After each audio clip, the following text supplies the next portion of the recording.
O'clock in St. Louis, you are listening to the Morning After on 101 ESPN show, presented to you by Brown and Crouppen. We broadcast from the Stiefel Studios on 101 ESPN and the TMA STL YouTube channel. Tim McKernan, Doug Vaughn, Martin Kilcoyne with you. A gentleman by the name of Jackson Burkett. Looks like he's about to get 27, maybe 36 holes in today, doesn't he? Yeah, got a snazzy little green quarter zip there. Yeah, not bad, right? Yeah. You getting work in today? No working, no. Too cold, man. Yeah, I thought it was supposed to get a lot I was warmer. just going to say, I ran out without a coat on that. I said, oh, for God's sakes. Yeah, It's my fault. Jackson will talk about his ball compression skills in the 8 o'clock hour.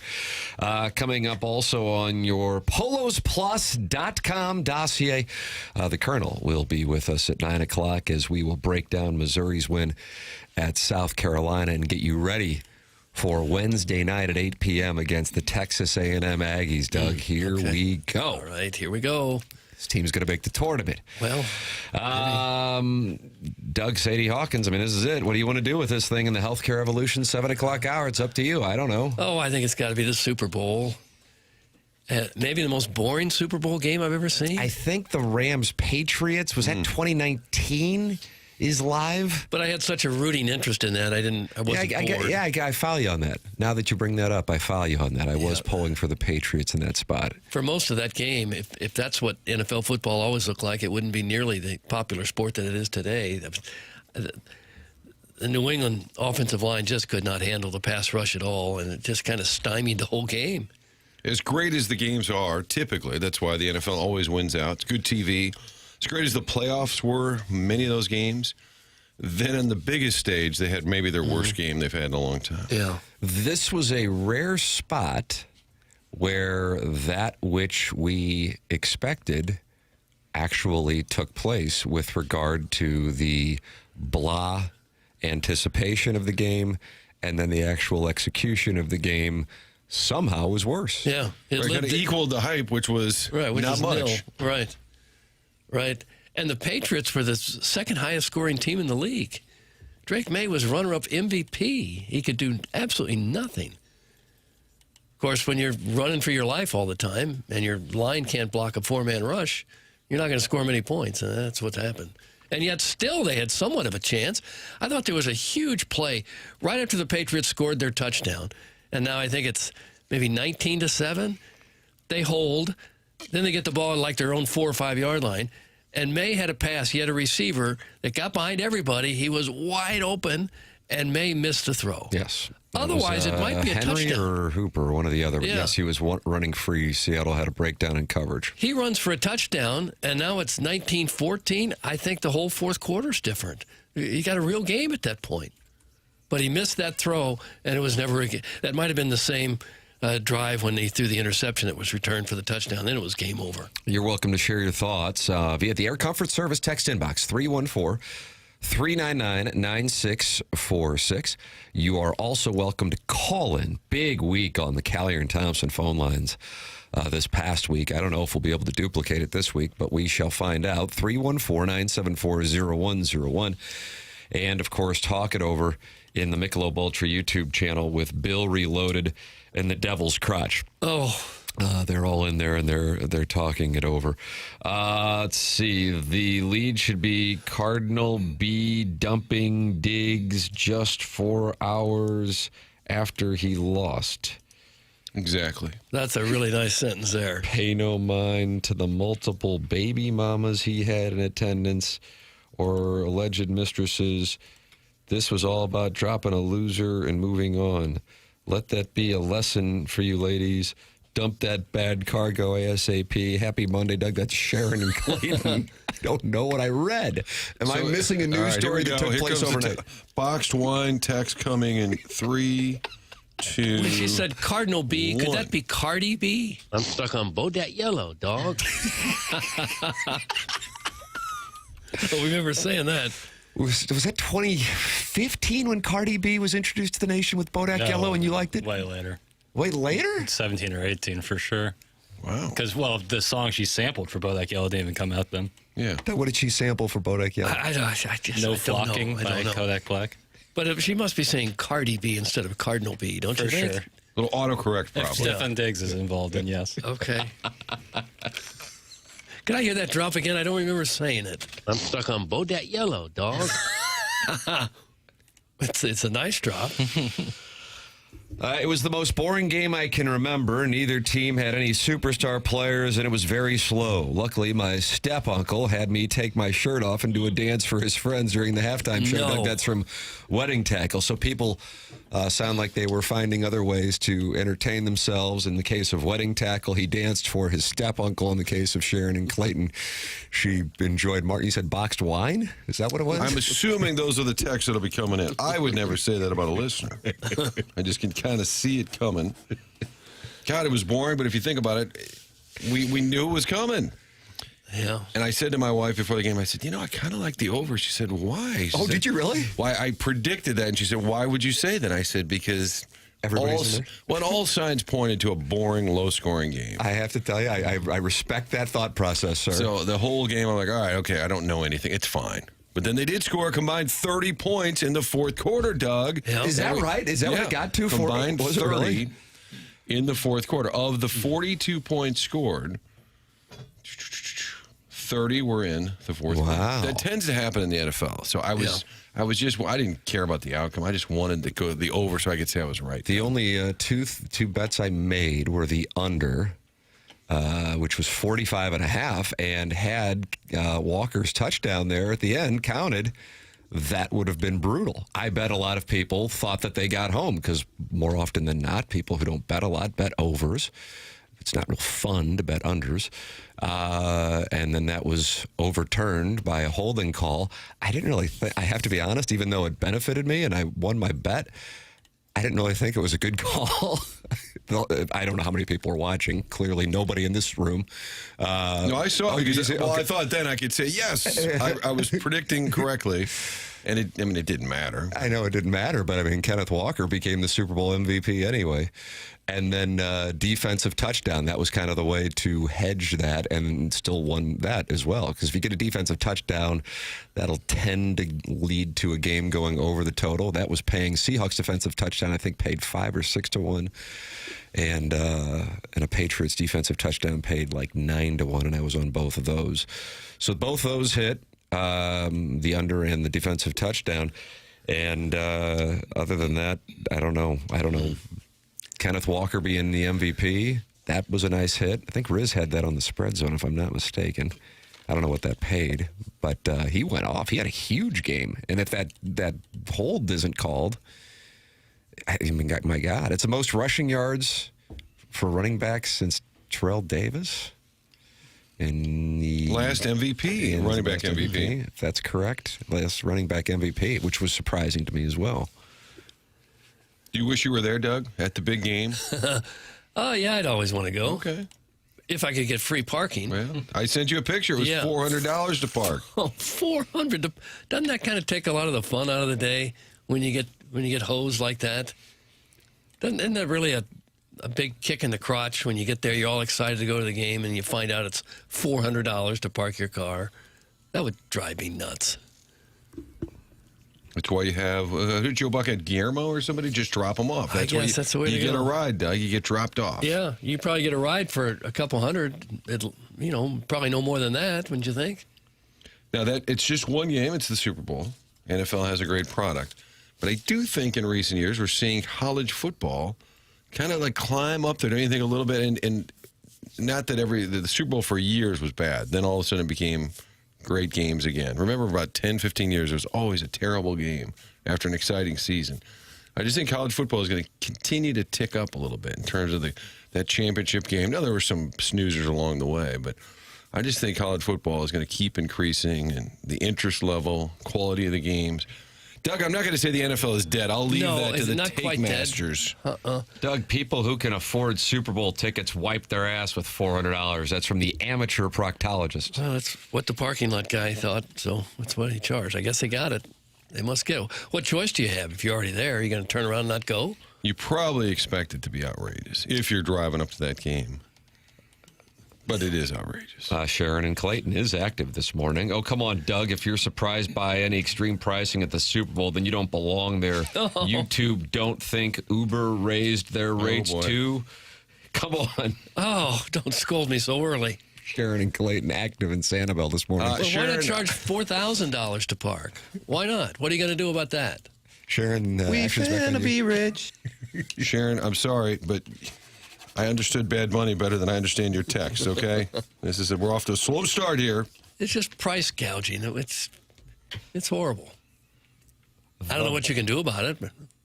But Doc is correct. Harsh, sentimental, but right. Okay. It's Sharon and Clay. But Doug, can we issue a wellness check? Hey, Doug, are there any pogs in Kirkwood? That's from Big Paws. oh, tell me again what a pog is. Okay. The text said the butt doc is correct. Harsh sentiment, but right. I don't think I understand that. Don't know. She's having a big morning, though. I've never met Time Sharon's husband, but I feel just terribly for him every single morning. Doug, that's from Arbor Day, who is active this morning also. And you can be active as well at 314-974-0101. Go Battlehawks! Yeah, I mean, once the Super Bowl, you start looking ahead. Don't you? I guess. I was thinking before this game, since there's been so little hype and far less interest in most Super Bowls than this one had, I thought something wild and really crazy is going to happen. I thought that just too. when I we really don't did. expect it, something you've never seen before is going to happen at this game. Nope, it was just as boring as we feared. I mean, because it just struck me as so obvious, and I was waiting for some big money to move the line from 45.5 for the total down. Because I figured the sharp money was going to be on the under, and it just never moved. It stayed at 4.5 and 45.5, and the first half under was gold. That was sweat free, and then it looked like the under was going to be sweat free, and then sure enough, it did become a bit of a sweat there at the end. And like I said, if Walker's touchdown is not overturned, the over actually hits. I bet that hit some people who were on the over. Yeah. But yes, it's rare in a Super Bowl, rare in a sporting event of significant interest that the squares hit, so to speak. But alas, the squares hit, and by the squares I mean the public betting. So it was like everybody was on Indiana for the Indiana-Miami national championship game, and then sure enough, Miami somehow covers it. Would have thought that something weird would happen here. Nothing really weird. I don't know if somebody in 10 years says, tell me what you remember about the Seahawks-Patriots Super Bowl from 2026, you're going to be hard-pressed to remember something. 10 years. 10 days for me. I mean, was there a single play that you go, wow, remember that Super Bowl play? Maybe the May getting hit and the pass is intercepted, return for a touchdown. Maybe that. I don't know. Even the last time these two played, you had Russell Wilson, Marshawn Lynch, and you had the Legion of Boom, and then you had Brady and Belichick on the other side. We kind of knew that going. Now, Drake May end up being a superstar, but at this point, he's just still kind of an emerging, great young player. Just didn't have the star power done. If the Bills win the divisional round or Knicks doesn't break his ankle, I think the Super Bowl is a way better game. That's from Jay Fresh. Yeah, I think Denver might have beaten either one of those teams if Bo Nix hadn't gotten hurt. I really think they probably would have. Well, it doesn't mean anything just because I think I was so. thinking about it. Somebody said there was a streaker, which is interesting. They don't put it on TV. That's a long-standing policy. But everybody online, that's media that's there, posted, of Oh, course. I didn't see it. He had something written on his back, it He was appeared. streaking, was he? He had pants on, shirt off. And I did notice a New England player went to tackle him. And I'm thinking, isn't that kind of understood? Do not get hurt taking down the Mad Hoosier. Naked bodies. What about that? Well, we don't need that on a Super Bowl Ask that field. fella, Doug, what did you pay to get into the game? And what are you spending now to get out of jail? Is it worth it? Did he have an advertisement or something He on had his back? something. I didn't get a good look, but he had something written on his back. You think he won a bet? Maybe somebody bet Maybe him? totally drunk. Carrot cake. Yes. Or he was so incensed at paying $400 to park that he lost his mind? Might have to play the Kevin Harlan at some point where there was a streaker on the field. And remember, he called play-by-play of the man. The man is drunk. I wonder if the college game we find more exciting now just because the players aren't quite as good. It's less predictable. Crazier things happen. Higher scoring games, they tend to be. If maybe there's some of that. I think that's part of it. A little unpredictability of it. Yeah. Coaches get their contracts reworked during the game. Yeah, the That's reality college show. football, baby. They don't necessarily make every field goal they ever try. Yeah. Papers, did you watch it with friends and buddies? Yeah, I mixed it around. He mixed it around, Yeah, Tim. it was an answer, but yet it wasn't an answer. Were you at multiple places? Yeah, I hung out with some friends beforehand, watched a different place. It was fun. But yeah, it was really boring. I mean, like, I had the first half under, so. Shipped, sweat-free shipping. It's not the Sweat-free. way that it works. Yeah, sweat-free. But yet it worked that way. Yeah, and then they also. Stalter, Riz, and I were texting about that because we were all in the first half under. Yeah. And just like, how does this happen? That was easy Because for it was me. so obvious. Right. And I thought the second half, I didn't want to touch the total under because I was nervous that the second half would be a lot more scoring, would open up a little bit more. And I guess there was, but not enough. But I also took Patriots live when they were down like 12-0, just to Have a little. Why it was not? good value. I can't remember what I got of that, but no, it was just really, it was a very boring Super Bowl. And I honestly hadn't watched all that much NFL this year. Like probably the least amount of NFL I've watched in my entire life this season. And I'm not saying like, well, I was justified in that because the Super Bowl is boring. It's just for whatever reason this year didn't do it for me. And college is so much more interesting to me. Yeah. I imagine there's a lot of demands on your time on Super Bowl Sunday. You got to hit a lot of parties and Yeah, how many kissing places do you babies go? and shake No. hands. Do you go to Mixed it up cocktail a bit, lounge? Doug. Yeah, I know. There was no kissing babies or glad handing. It was just hanging out.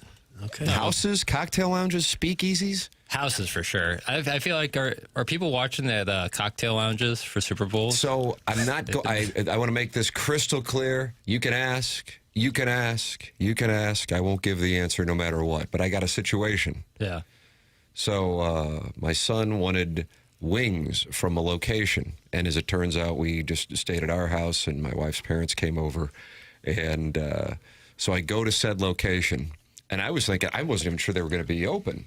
Place an order, and it's packed. Sure. Number one, and then number two, I order said wings, a large amount of wings. I mean, relatively large for Yeah. the whole family. And I get home, and they're just like wings with zero sauce or any Oh, no. seasoning. It's just like wings Just with chicken and I'm wings. just like, I've ordered these wings from this place. Several times before. Oh my goodness. Yeah. Yeah. And I'm like, what do I do here? Because they were packed themselves, and I don't want to, nobody, it was a mistake, but I mean, now I just got like dry wings I could have thrown in the oven and like baked them. What a spot. It was a debacle. Yeah. But anyway, point being, I didn't even know if they'd be open. Right. And not only were they open, packed. Yeah. Absolutely packed. Yeah. I can definitely see like kitchens being open for sure. I just didn't know if people are like watching the Super Bowl at a bar necessarily, but Some clearly they are. bars aren't open on Super Bowl. Right. Or they close right before the game. Right. I went to Shake Shack yesterday afternoon because when the Billikens score 80 or more, you get a free burger. Ashra. Not that day, the next day. We went on Saturday night and said, no, not good yet. So I went back on Sunday for lunch to get the burgers. And the guy, it was packed too. Bunch of Billiken hats and Yeah, jerseys. sure. The guy behind the counter says, 10,000 fans in the stands, and they all want free hamburgers. He was not happy. They were busy. They were busy. And Doug turned up Saturday night. Did you berate him and say, I want my burger now? I thought I could get the burger now, but they said, no, you can't do it. It's a tasty cheeseburger though. It's just a very good burger. You're welcome to text in 314-399-9646. That's the Air Comfort Service text inbox. And you got the Michelob Ultra YouTube chat where Brad in Weldon Spring is talking to John Scores in the Nipper School Monitor. Let's see, 6,530 friends have subscribed. Doug, can you get to 6,550? Well, possibly. This week. All right, let's see if we can do it, because next week you're going to want to make sure you are subscribed, because tune in all next week as the Morning After will be broadcasting live from Cardinal Spring Training in Jupiter, Florida. Don't miss TMA live from spring training every day next week, and it's brought to you by Healthcare Evolution. Can't wait. So we will be live the 16th through the 20th in Jupiter. What year is this of TMA spring training? I think it's 20. Is it Might be really that 21. many? Might be 21. Martin, by chance, do you know the first year Doug wasn't on the presentation yet. I would think Is it 05 or 06? It's got to be 5. 'Cause I think I was there for 2 of them. I believe. Okay. All right. I believe 05. All right. So I'll do some math. I know the Fesco year we didn't go. I think the Big miss. station might have Big been miss. operating at a bit of a deficit there, Doug, and might have wanted to manage gets some in the way of expenses. travel. Probably not a line out the door for sponsorship from advertisers at that time. But then I think 2008 all the way through 2020, we were there every year, I'm pretty sure. And then they didn't do it in 21, 22, and 23 because of COVID. And then we got welcomed back last year with quite a little setup. And back we go today, next week. So we'll be broadcasting live so you'll be able to watch it. And then occasionally the manager of the club sits down and then our listeners flirt with him. Does that happen in like the Yankees? Probably not. We're unique. We're a unique fan base. Yes. And a unique manager who doesn't mind to be flirted with by the male fans of the club. Papers have been studying the roster, faces, with faces. and Yeah. names. This does happen at spring training. Not just you, but even seasoned reporters. You walk in there and you've heard all about this kid in the, Jimmy Crooks. And you go over, there's the locker, Doug, and it says Crooks. And there's a guy sitting there. It looks like he might be from the Dominican. You're like, I don't know. I've never met the guy. Hey, Jimmy, how are you? And the guy just looks at you stunned. And then somebody says, hey, that's not Jimmy. Oh, okay. Because The the facial locker thing. recognition software is going to be needed next week. Because there's a lot of new faces. It was something we never thought about for the first 18 or 19 years of the show doing our presentation from spring training. But this year, yee. Hey, there's Albert. There's Yachty. Not coming on. Not coming on. There's Roland. Not coming on. No. There's Edmonds. Probably will come on and skip practice. Yes. So you go around the room. This year, Papers are going to walk in. Hey, guys, anybody know who Dickie Fitz is? Like I'm like taking roll call. Is there a Dick Fitz here? Yeah, it's facial recognition software week next week. Healthcare Evolution, though, is the sponsor also of the 7 o'clock hour as well. Got pain? The traditional healthcare system puts you in a waiting game. Weeks for primary care, weeks for specialists, physical therapy, MRIs, likely 2 to 3 months just to get answers. Or you can go to Healthcare Evolution at healthcare-evolution.com. Healthcare Evolution looks at your pain the same day and offers real treatment options right away, such as regenerative injections for pain relief and healing. The same day, and it's free consultation. Discover how Healthcare Evolution can help you get back to living life. Schedule your free consultation today with Healthcare Evolution. Why wait months to feel better? Go to healthcare-evolution.com. Doug's been there. Jackson's been there. I've been there. And I know the owner, Logan Taylor. I think they have one hell of a business that can really help you out. It's healthcare-evolution.com. 723 in St. Louis. Time check brought to you by Clarkson Jewelers, an officially licensed Rolex jeweler. The program's called The Morning After, and it is presented to you by Brown and Crouppen from the Stiefel Studios. You may think that the Super Bowl is the lead, and that's fine. I guess we just got to check that box. But the lead actually took place involving a family member on the dais this weekend. That's the real lead. We'll have that for you next year on TMA 101 ESPN.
Ladies and gentlemen, Mr. Billy Gilman.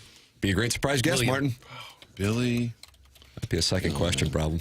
Yeah, I mean, it might be even the first. I'm Googling him because I have a first question. So, Billy, what have you been up to? Who's big for you? The program is called The Morning After. It is presented to you by Brown and Crouppen from the Stiefel Studios on 101 ESPN and on the TMA STL YouTube channel. Tim McKernan, Doug Vaughn, Martin Kilcoyne with you on the presentation. Jackie Papers, who looks like he's going to get 36 in today but denies it, is on the ones and twos. Chairman Kurt monitoring the Callier and Thompson phone lines at 314-974-0101. You look like you're about to say something. Say something. This is a Polos Plus hat right here. Oh, is that right? Check out that little rooster on the. I can't see. Check out that little rooster. Wow. Check out that little rooster on the side of that ball How cap about right that? there. Yeah. How'd you get that done? It's kind of a if you know you know kind of thing. Is that right? Yeah. What do you Polos mean Plus. if you know, you know? Well, I wouldn't say because it doesn't say explicitly TMA on it, but if you know the rooster and you see the rooster, Banty And you rooster. can wink at the other guy who's Yeah. winking at you. everyone out there will think it's probably Tottenham, but the real Hotspur? Yeah, the Hotspur, but the real ones will know that it's Game recognized game, hoes do too. So that's your version of the toe tap right there? That's Yeah, just- more or less. Yeah, I like that. Going cruising. Talk Super Bowl in the first segment. I don't know if we'll talk about it again, but you're welcome to. Hell, I don't care. 314-974-0101. I really don't even know what the hell to talk about with that game, but I'll talk about it if you want to. But this weekend, Martin, what a gym dandy at Chaffetz Arena. I don't know if LaSalle. I don't know what the. I'd love to talk to a ball knower about what LaSalle was doing in that game. As far as perhaps that is the strategy. Did you watch that closely? Their papers. I know you were No. locked in on Columbia, South Carolina. Yeah, I was. I watched it kind of in between doing some stuff, laundry and such. I was taking care of some business. So you were just in the washroom the whole time. Yeah, I was in the washer with my Laundry and hair tied up.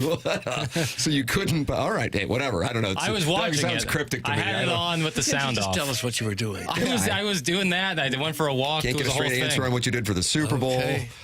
Fine. I was Either way. watching that Tommy Ackerman, Troy Robertson. That's right. Bringing the heat. Yeah, ESPN Plus, but FanDuel everywhere. SLU started slow, and I thought it doesn't matter. They always kind of get it together. It takes a little longer some games, but they'll put it all together. Very much like the Davidson game. So, but my general observation on it was LaSalle implemented a strategy that I will wonder if more talented teams, and they won't be playing too many teams that would be less talented, although they do get Loyola this Friday in Chicago, and they get them again for senior night here, so maybe they will face a less talented team. Who knows? But what they were doing, and that's why I'd be curious from a ball knower standpoint, Jackson, but you were too busy with your hair up?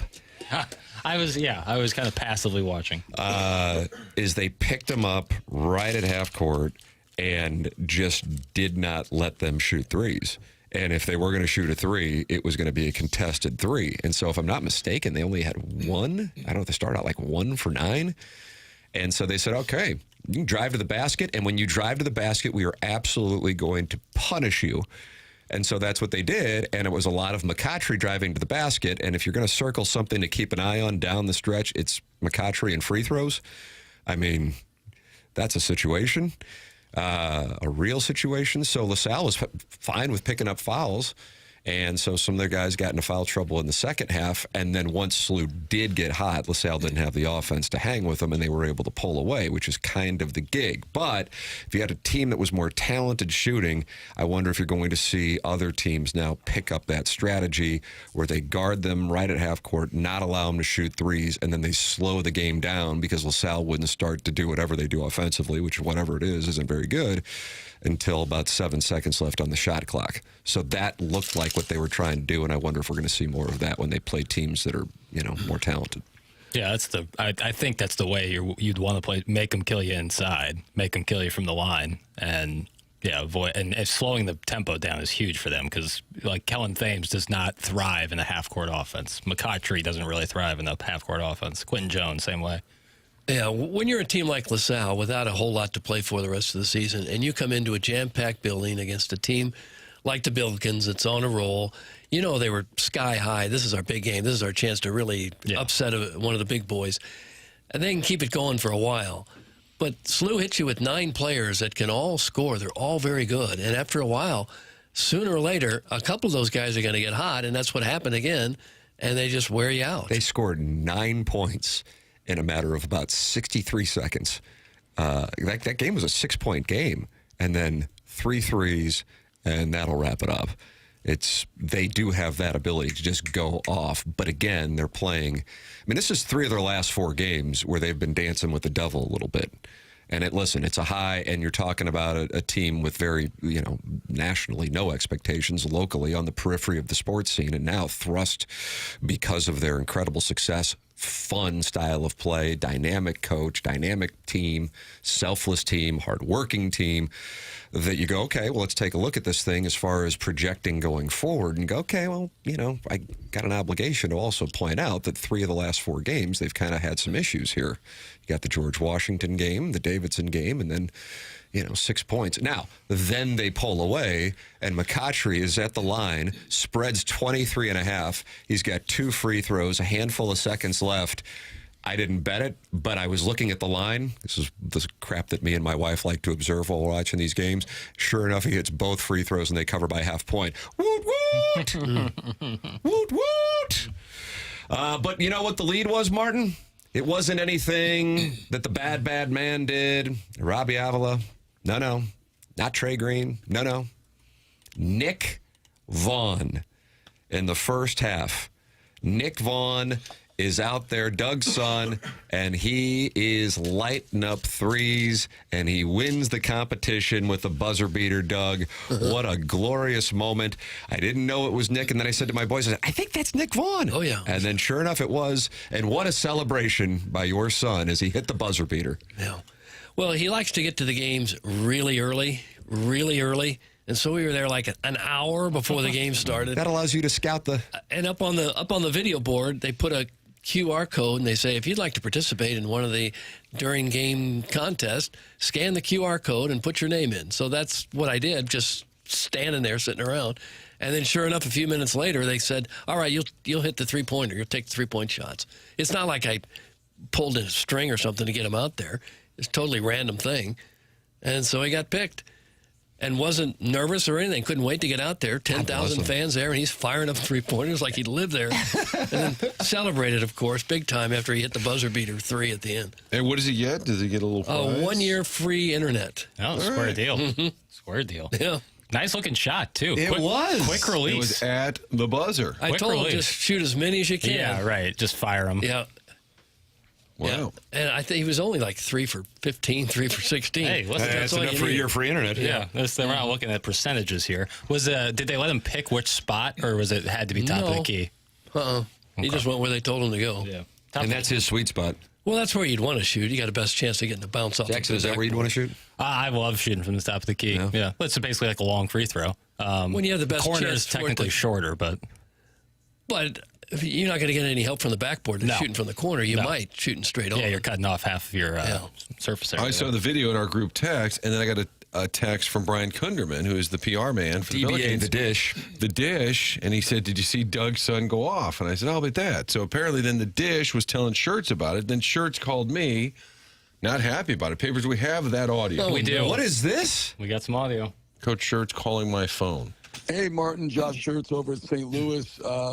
Just wanted to get with you. I heard about this kid, Nick, like basically the Steph Curry of St. Louis, draining shots.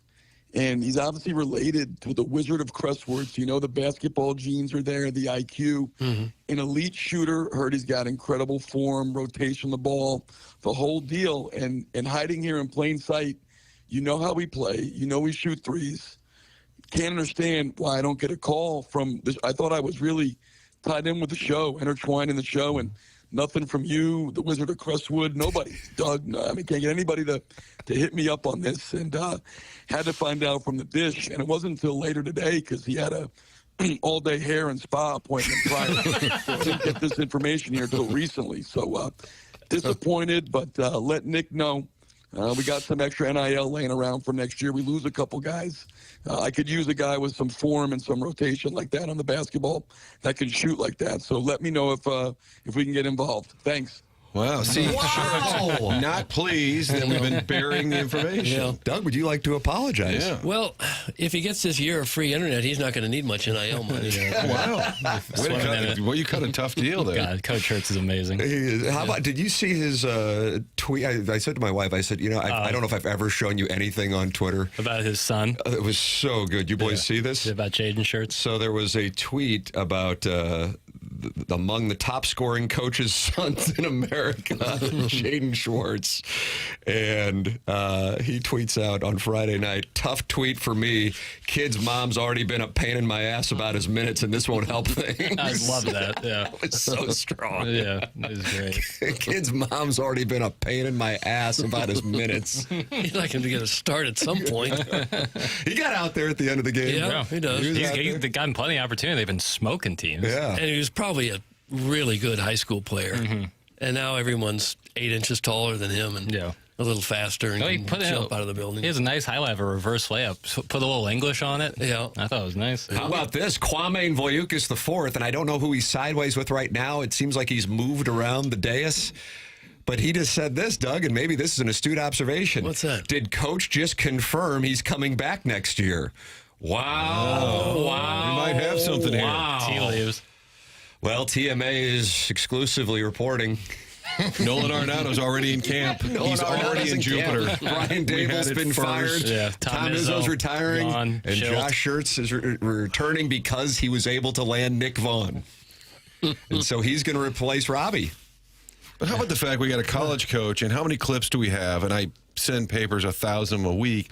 College basketball coaches who are just kind of jerks. They even our guy McKernan was at it again. I don't even send you half the Cronins anymore. Yeah, don't worry, I'm on that one. I sent one to him But yesterday. somebody- Like it's 6 in the morning too. But I'm like, you got to have do not disturb on, right? Oh, yeah, that text would never wake me up. Okay, God bless.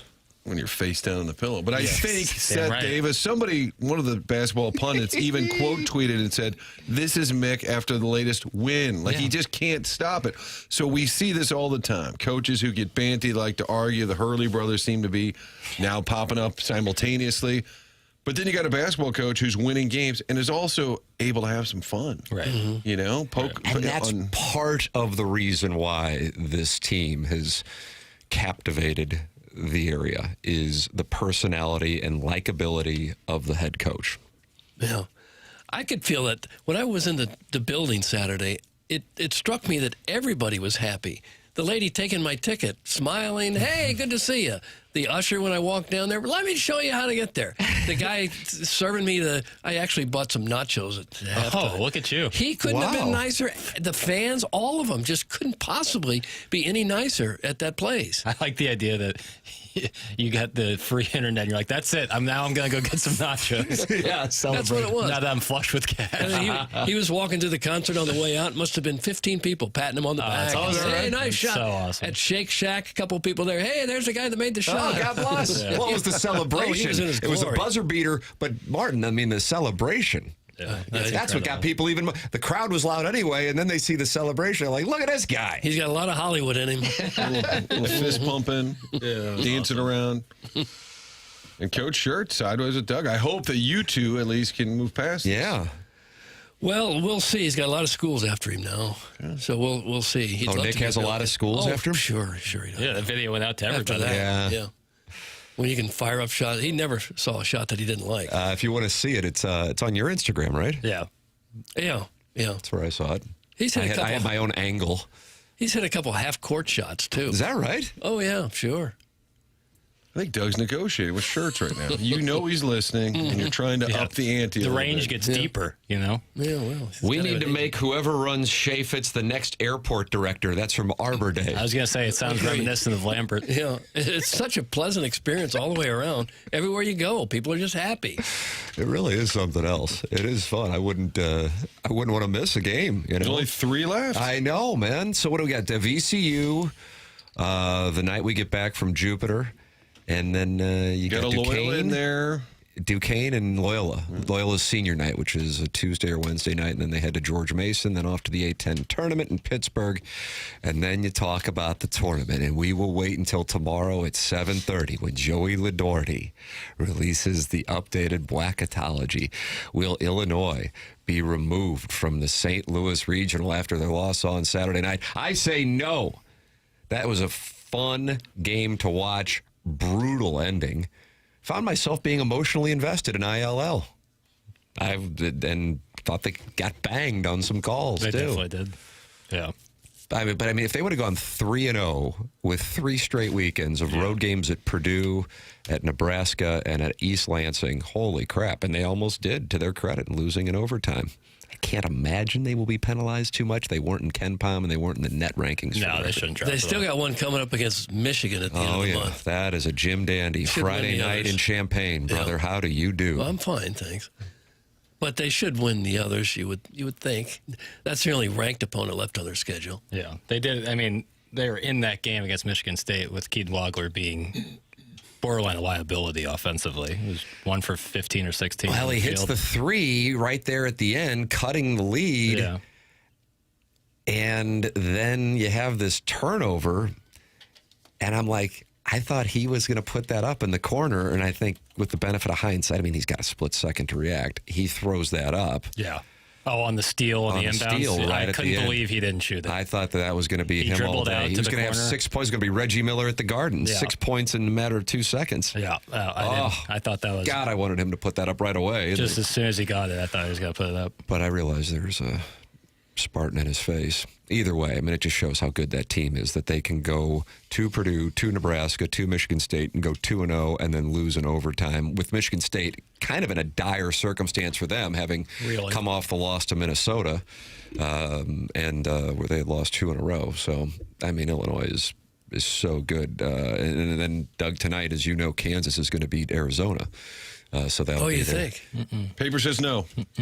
It's just really dumb for me to be betting against Kansas at Fog Allen, but I do think Arizona is that good, and I love their matchup against Kansas. Like, I just think they're too big and too strong. Are you interested in winning? Yeah, I am. Okay. Well, the number's 2.5. Zona minus 2.5, right? Aye. Yeah, all right. Well, 20 piece. 20 piece. Yeah. 25. I'll go 25. Wow. Yeah.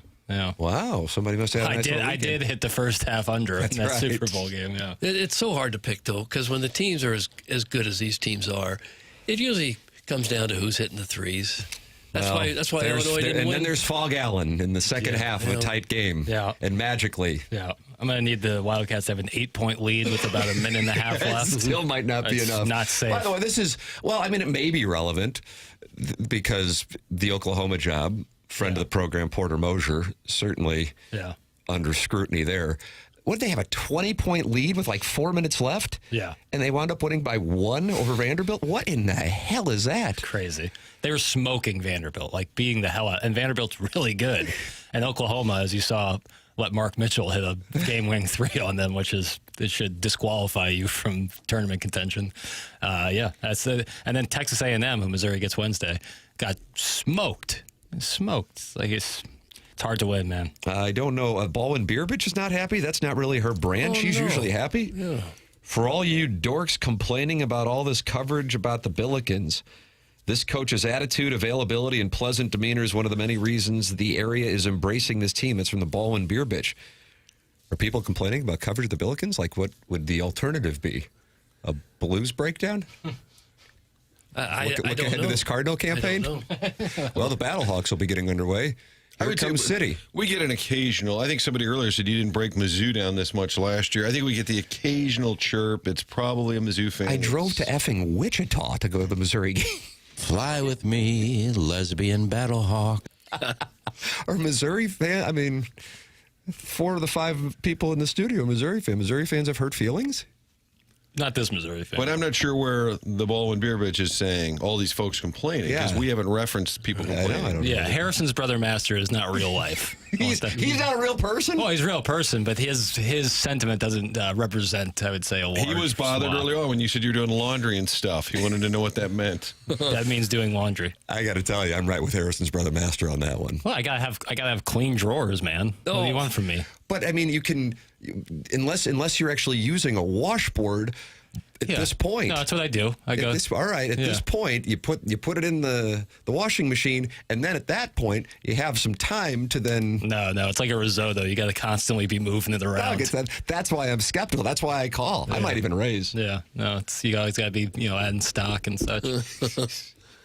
But the Billikens clearly are having a special season. They've won, 17 in a row, or 23 and 1. Yeah. Likeable players, and virtually every other sport in the area is having a downturn. Yeah. So why wouldn't St. Louis and the media and all the fan base get especially excited about this team? It's a perfect setting for them to really grow something right now. If they could keep this going, an extended run of having a quality team like this, the market's just wide open for them to really take over. I like the stat that it's their best 24-game start in school history. I'm like, well, I would hope so. Yeah. Unless somebody went 24-0. But I think if you look at all these portal guys, when they picked up Deion Brown or Quentin Jones or Ishan Sharma, like, did anybody look at their stat sheet or their profile and say, oh, wow, they really nailed it. They nailed it. I think when you start looking at how good these guys and how great the fit they are, it tells you even more about, like, shirts, identifying talent. That's what Chris May said when we had him in studio last week.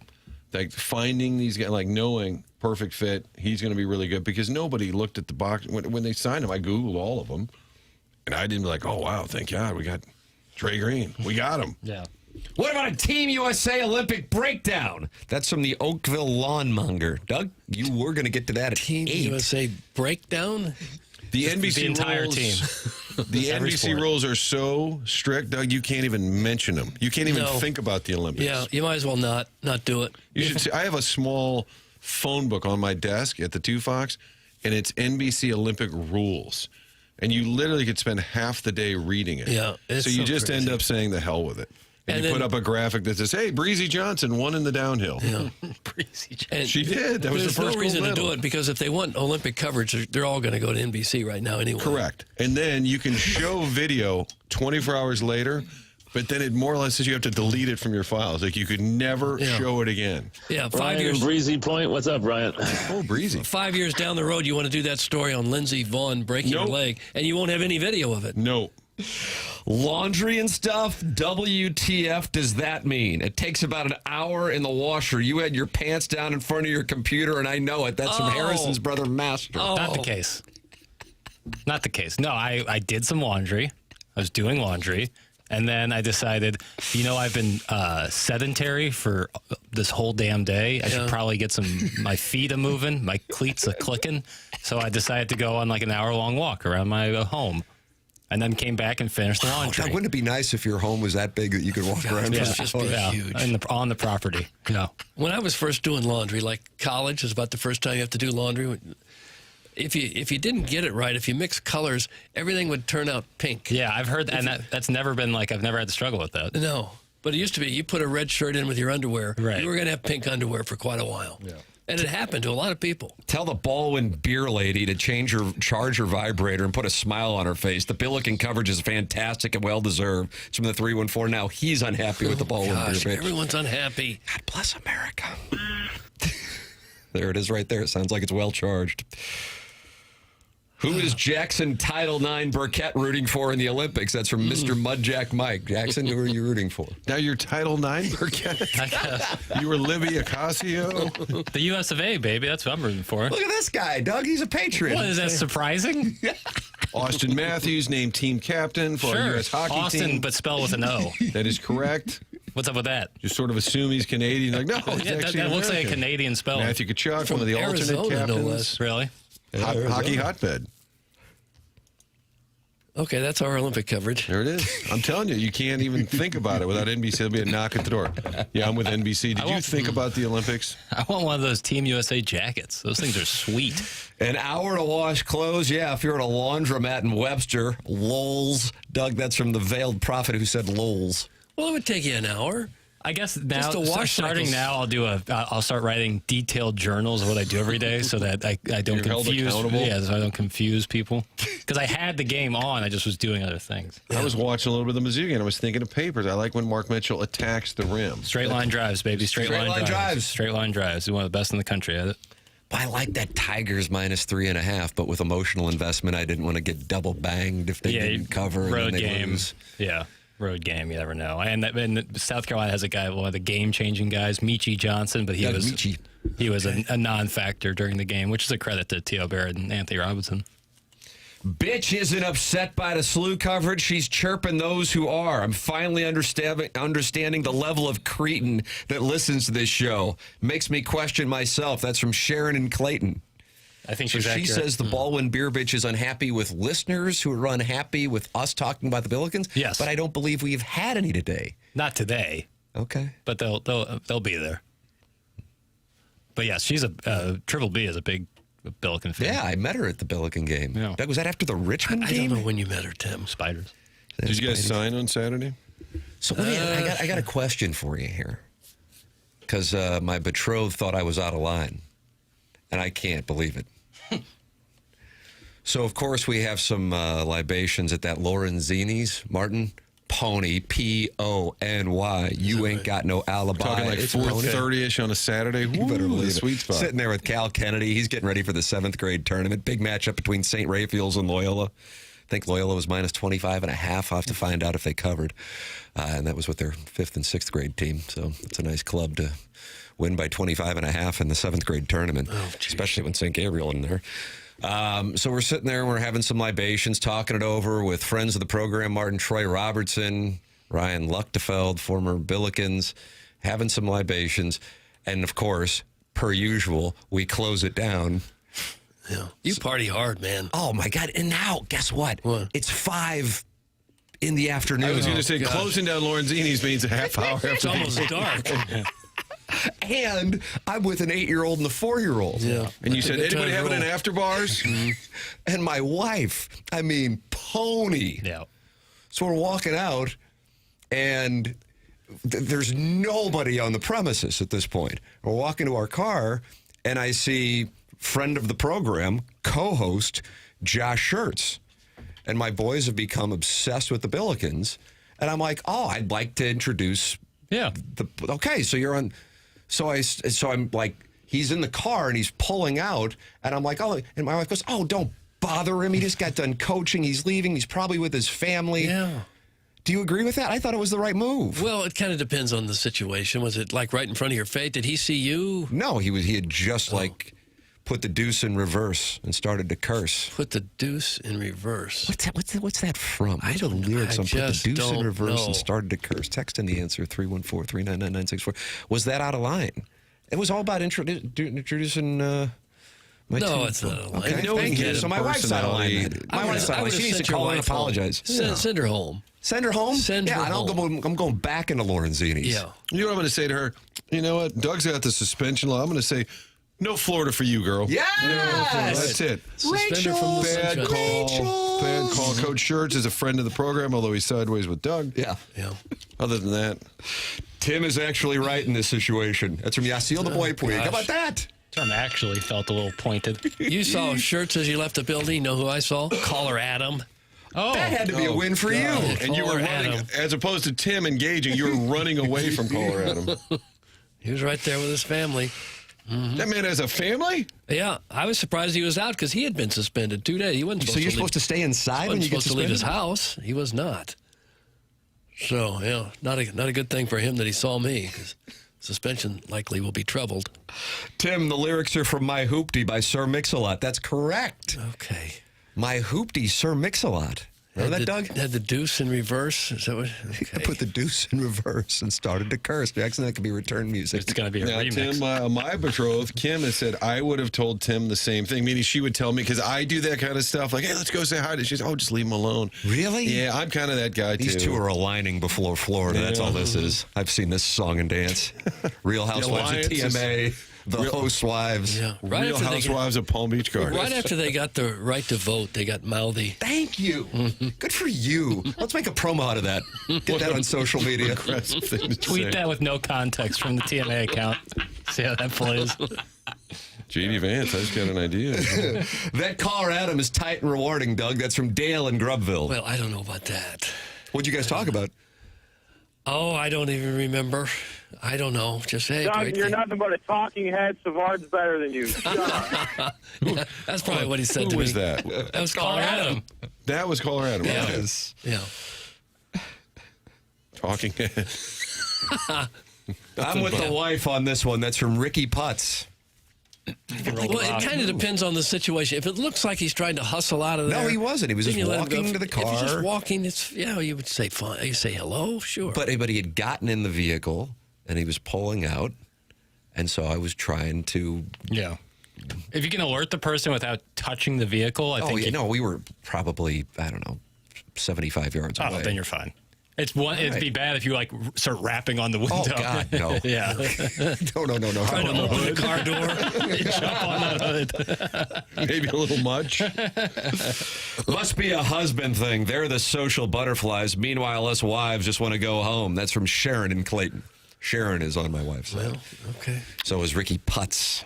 Last year at the basketball writers, the College Basketball Writers Awards, where Dickie V spoke, Coach Schertz had the 10-minute talk up on stage, and I was sitting right next to the stage, and as he was coming off, I kind of did a similar move where he was definitely not coming my direction, but I went over and tapped on their shoulder to say hello to him. You shoulder tapped. It was like I think I might have done it without the context. He's recruiting you. He's He should recruiting be. Nick Vaughn. He should be. But now you have to be careful because he's becoming such a big star in this town that I'm sure everywhere he goes, he's got people stopping him now. Sure. Yeah, no doubt. And then Schertz has to whisper to his wife, it's this stupid show. These guys won't leave me alone. Yeah. No. I'll be nice as long as I can, but give me another year. He's texting his agent, get me out of here. Get me out They're of here. hopping on the hood of my There's a car. moron show on the ESPN affiliate in town. 314-974-0101 is how you can call into said presentation. 314-399-9646 is how you can text into the Air Comfort Service text inbox. And then, of course, you are welcome to talk it over with other TMA listeners in the Michelob Ultra YouTube chat. Kwame Voyukas says, hands to yourself, Papers. He doesn't like you touching his ball coach. Oh, okay. Kwame Voyukas the fourth, and he said Martin's ass was grass, but you guys never That encountered was each going other. into the Dayton showdown. Yeah. He's 6'1", 205. I didn't see him. In the Pride of St. Mary's, home of the Dragons. DeSoto's the home of the Dragons as well, am I right? I King think that's Nixon? right. Yeah. Email in for the Design Air Heating and Cooling email today. That comes your way at approximately 9:45 on the polosplus.com dossier. Jackson sporting a polosplus.com hat, and I have a call with Andrew Hubbard over at Polos Plus tomorrow to see if we can get things going, working with them for some TMA merch. Design Air online at designairservice.com. Doug, we are in the midst of the great warm-up. Here we go. Yeah. Here we go. We About got time. temperatures shooting up for us here in the St. Louis area, and it's going to be glorious. Right now, it's 27, but it is going to warm up, get to 57 today, and sunny, 59 tomorrow. And then next week, a week from today, high of 61. A week from tomorrow, high of 60. How do you do? Here we go. It's Design Air, heating and cooling, online at designairservice.com. Martin's a client. Doug's a client. I'm a client. Any issues with your HVAC system? Design Air, heating and cooling, online at designairservice.com. The program's called TMA. It airs on 101 ESPN and the TMA STL YouTube channel.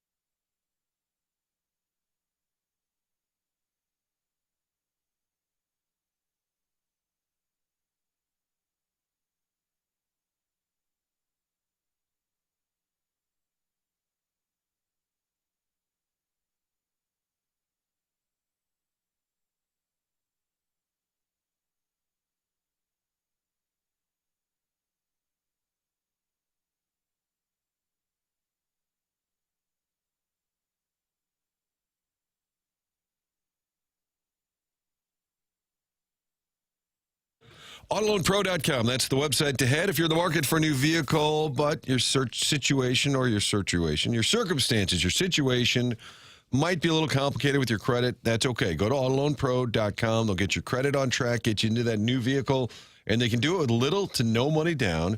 They also work hard to make sure you get the best rate possible. AutoLoan Pro working with over 50 different lenders, not vendors, but lenders. There is a difference there. That's how they get you the best financing available. They know that financing a car can get a little complicated. So the only thing you need to know is to choose the pro. AutoLoanPro.com. Great website. Robert Thomas is on there. My guy Jim Olive is on there. Then there's the free playbook that you can download. It's going to educate you on the credit industry. How does it all work? And then next time around, get the car of your choice. AutoLoan Pro is part of the Lita family. Vehicles right there online for you to choose from and get it for little to no money down. AutoLoan Pro, getting your life and your credit back on track while you get into that new vehicle at AutoLoanPro.com.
This is Jackson with a SportsCenter update brought to you by Saliga Heating and Cooling. The Seahawks dominate the Patriots last night in Super Bowl 60 with Kenneth Walker taking home the MVP. That was another SportsCenter update brought to you by Saliga Heating and Cooling, a Daikin heating and air conditioning dealer.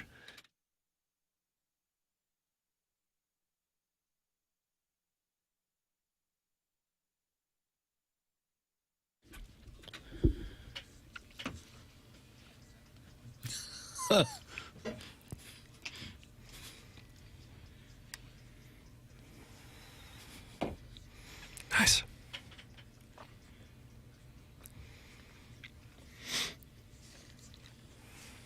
And this is the jam you were referencing?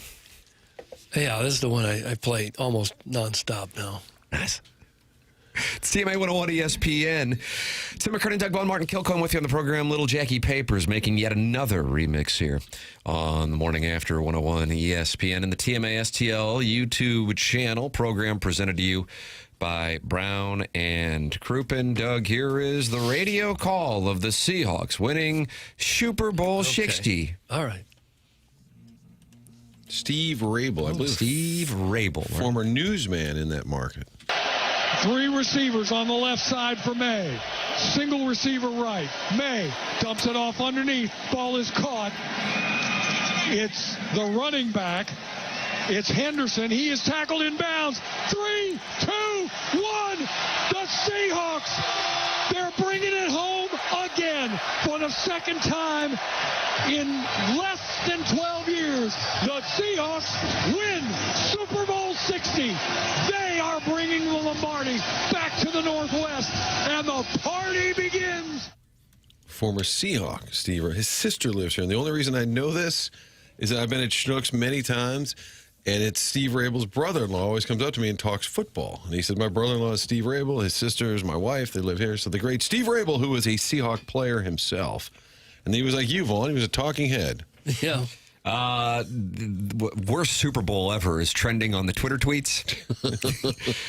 Doug, do you want to guess what the worst Super Bowls per CBS Sports are? I know you love guessing games. In terms of ratings or in terms of just quality of game? Opinion on the game?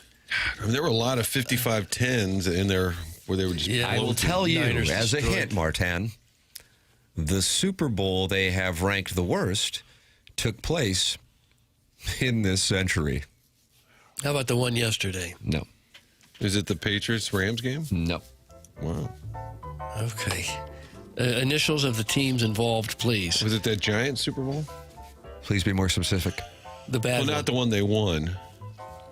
Do you recall who they... 2000 Super Bowl? That's right. Nicely done. Ravens 35, Giants 7. Jim Fossil's team. And the Super Bowl 12 years ago, another Super Bowl win for the Seahawks. Seahawks Broncos 43-8. Plastered Peyton and company at MetLife Stadium. Yep. Yeah. Third, this is what I start to think of when I was a kid growing up. These were the ones that I remember, oftentimes involving the Broncos or the Bills. The 49ers got the Broncos 55-10 in 1990. Yeah. Steve Young went off. Oh, no. That was a Montana. The Bears beat the living hell out of the Patriots, but for whatever reason, now again, I was a kid, but that struck me as entertaining. I just did Cubs, Peyton, Yeah, there the was something fridge, to all it. that stuff. Yeah. That's ranked 4th. The Eagles and the Chiefs last year, so this is back-to-back because the Eagles jumped out to that 24-0 halftime lead, 34-0 lead late, so it's back-to-back Super Bowls.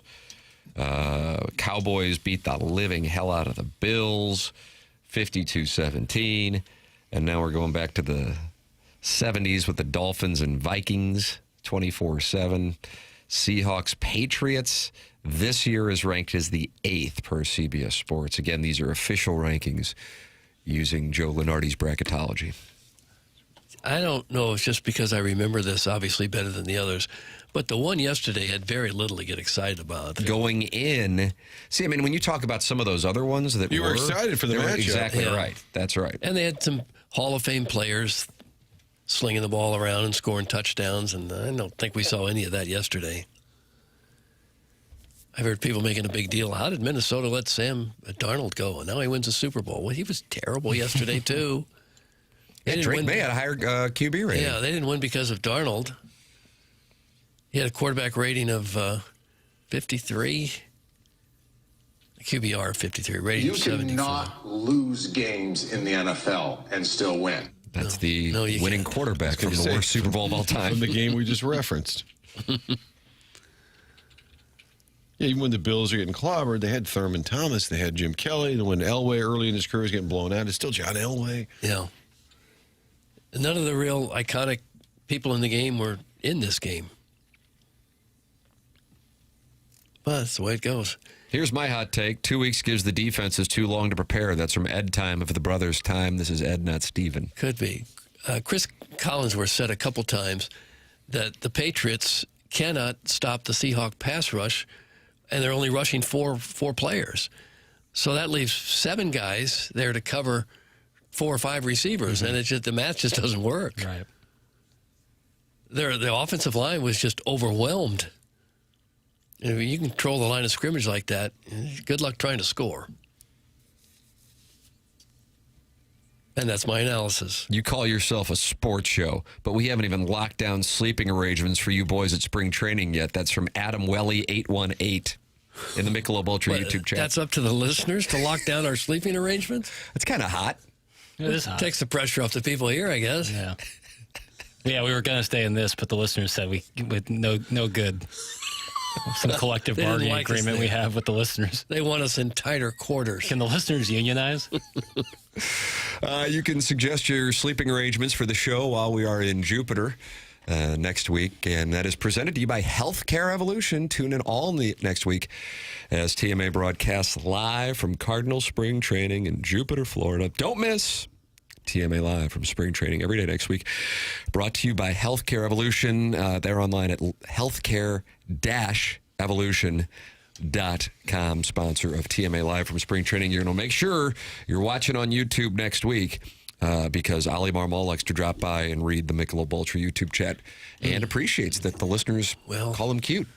Well, I like that. Yeah, who wouldn't want to be called cute by our Some listeners? guys talking about fries. Or that also goes on some I'm not sure guys Hein talking Bloom's about- ready for this experience. Yeah. Man went to Yale, and he's going to be reading about fries. You're welcome to also participate by calling in and, of course, by emailing in. But if you call in, it's the Callier and Thompson phone lines. Doug, you know anything about Callier and Thompson? I think you do. I do, and you should too if you're looking to update your house. Maybe, how about a whole new kitchen? You want to add some real value to your home. Callier and Thompson specializes in that, but they don't do kitchens. They do anything in your home. If you want a new finished basement or a new master bathroom, a new man cave, whatever. Collier & Thompson is absolutely the best in town at doing this. They also have their own painting division. Phil is the manager there. We're a 5-person team. Don't want an entire remodel? Trust the Collier & Thompson paint team to do it the right way. It really makes a difference when you have the pros do the painting for you. This is a business that's been around since the 1950s, and their employees have more than 165 years of combined experience. These people have seen it all. They have done it all. They just do fantastic work. Check out their showroom on Manchester and Baldwin, right there next to Uncle Bill's Pancake House. Get some great ideas of what's the latest and greatest things to do for your kitchen. Got a huge appliance area in the basement there, high-end appliance. They do it right when Collier & Thompson does it. They come out to your home and you're not happy with something, they'll get back out there and make sure that you are happy, because it's a reputation that they built that makes them stand out above everyone else in St. Louis. Kitchens, bathroom, basement, wine room, you name it, Collier & Thompson can do it the best in town. Collier & Thompson, come home to quality, online at collierandthompson.com. Watch the program.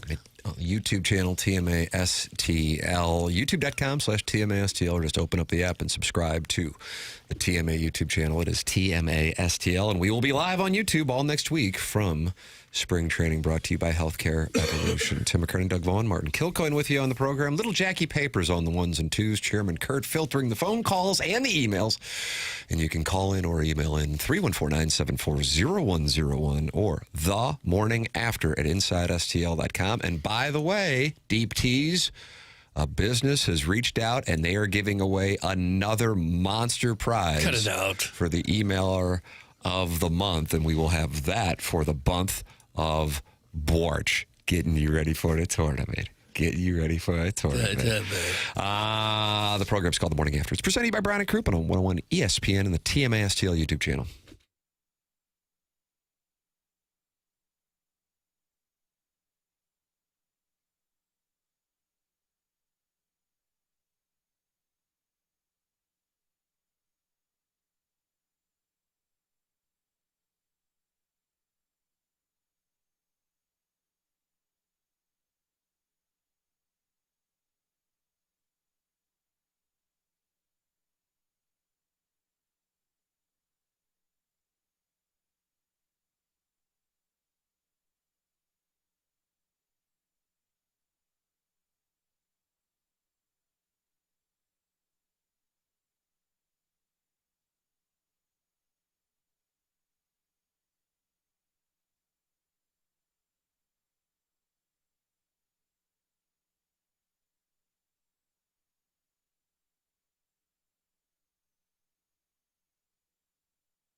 Hey, you know, it's no secret that February is the best month to get a great deal on a new HVAC system. So you're going through the winter months and it's just not pumping the heat the way you want it to pump. You know something's wrong. You've been putting it off. Right now, Classic Air Care is the company you want to call. They've got a free water heater when you purchase a new system. So, again, February is a great month to get it done, get you all set, get you ready for the spring, you name it. If yours has been on the fritz, it's time to get it replaced. Call Classic Air Care now. And how about this? They've got generators as well. We're going to we still may get some winter storms. We're going to head into the spring. You want to know what a storm can do? You can lose power. Well, Classic Air Care is offering $1,500 off their generators as well right now. And look, here's the thing you're going to get with them. You're going to get the same Classic Air Care service. That 4.8 Google rating is there for a reason. Griffin was on time and checked everything out and cleaned up after himself in a very professional manner. This is from Daniel. He was very thoughtful and had a great personality. The only thing I needed done was to put a new humidifier filter in. Very happy with everything he did, and I hope to see him on our next follow-up appointments in the future. That's the kind of review you're going to get when you use Classic Air Care. They've got 100 or more vans on the road. They'll get to you within 24 hours. It's Classic Air Care. They've been making people comfortable since 1926.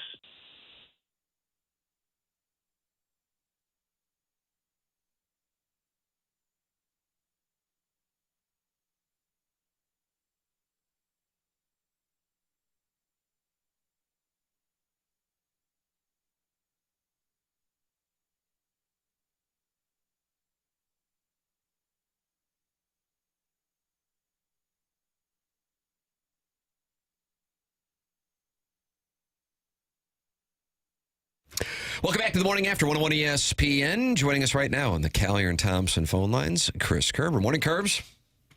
Morning, Tim. How are you? I am wonderful. How are you doing? What are you doing? I hope you get to some time off. Right now, I'm doing absolutely nothing. There you go. Had a great weekend. Kind of got some things planned during the break with the family and the kids, and see both kids while they're in college. But aside from that, not a whole lot of stuff, to be honest with you. Nice and easy. We got casino night coming up in 2 weeks. The tickets available for that at stlouisblues.com. They're doing a Caddyshack theme, so that one's going to be pretty good. So that's always one of the fun fundraisers of the year for Blues for Kids. I think that's the biggest thing we're doing during the break. What are most of the players doing? Are they on a beach in Hawaii right now, or they got to keep training hardcore, or how do they handle it? I have zero idea, Doug. Huh.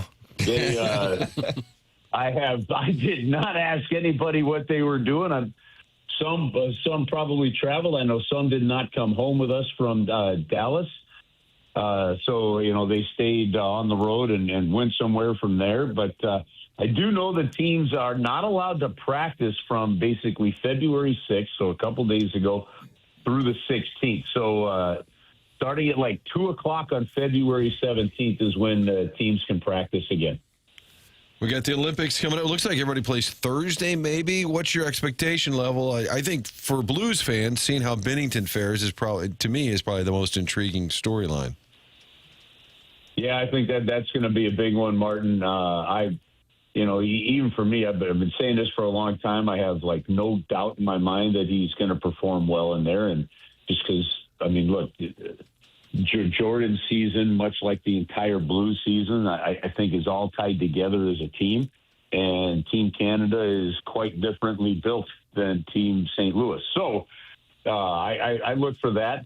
I'm excited to watch how Dalibor Dvorsky will play. I'm excited to see Philip Rober get his chance. And, I know everybody's looking for an eventual, at least around here, and I totally get it. I think they're clearly looking for an eventual, head-to-head matchup there in the medal rounds with Team USA and Team Canada.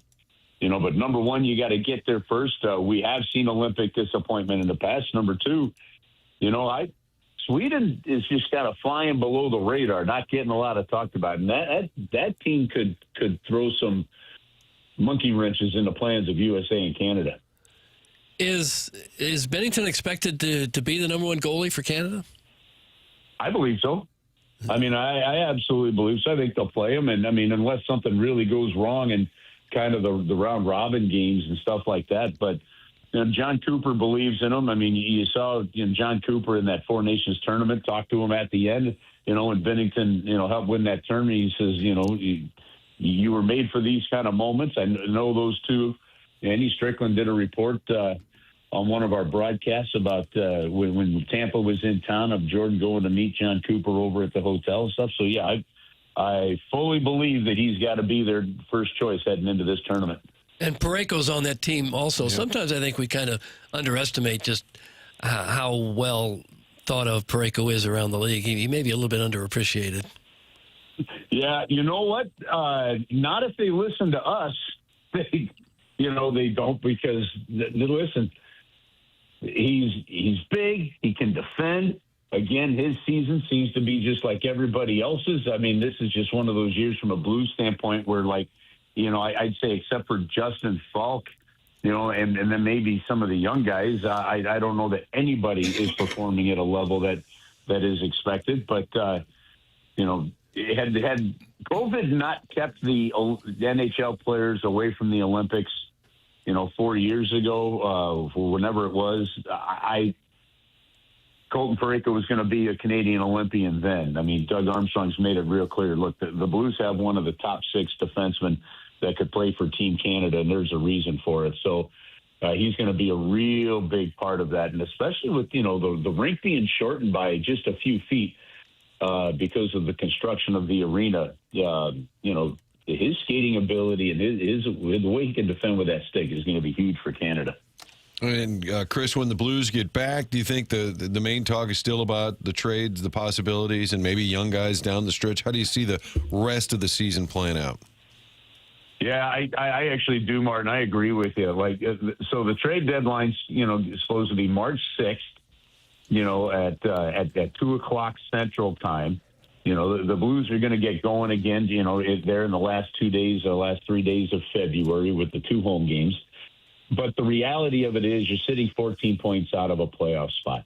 And the other reality is look, if because of the acquisition, picking up Jack Finley off of waivers, which I do like I love that pickup there for the Blues and what it could possibly mean if he grows into the role that he could grow into. But, they currently have 23 players on their roster. So if coming out of the break, Thomas is healthy, and if Holloway's able to go, that's 2 roster spots that they need. And I don't know I got to think the plan is the way he was playing, but who knows? Roster can dictate this. If he stays healthy, and I know he did miss the last Springfield game because he got a little nicked up, but if Otto Stenberg is healthy and ready to go and you call them back up, that's 3 spots you'd need. Well, you've got to move players to be able to do that, whether that's putting some guys on waivers, whether that's trades. Just to get to that point, you need roster spots available. So there's, without a doubt, assuming health, there's going to be roster movement. And then, there is the reality of where the Blues are in the standings. And what are you going to get? There's going to be some players that I believe they're going to get moved for future assets being draft picks.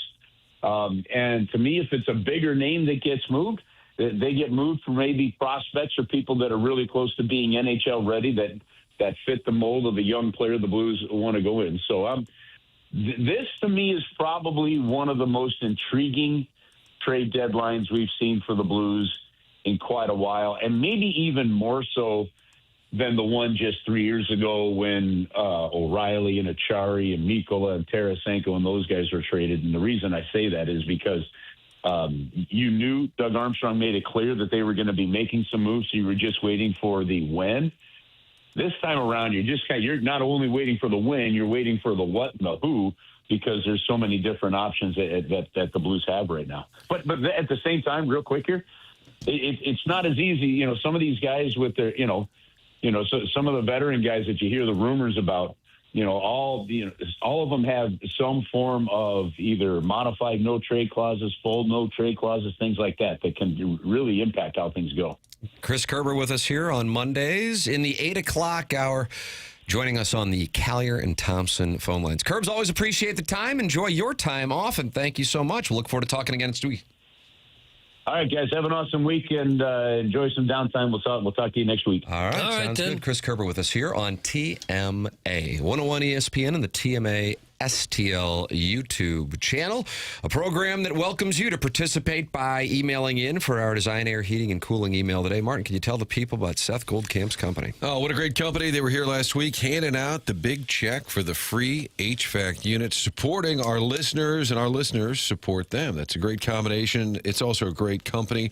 Family-owned operation, more than a century now, based in St. Louis. Business has changed over the years in terms of heating and cooling.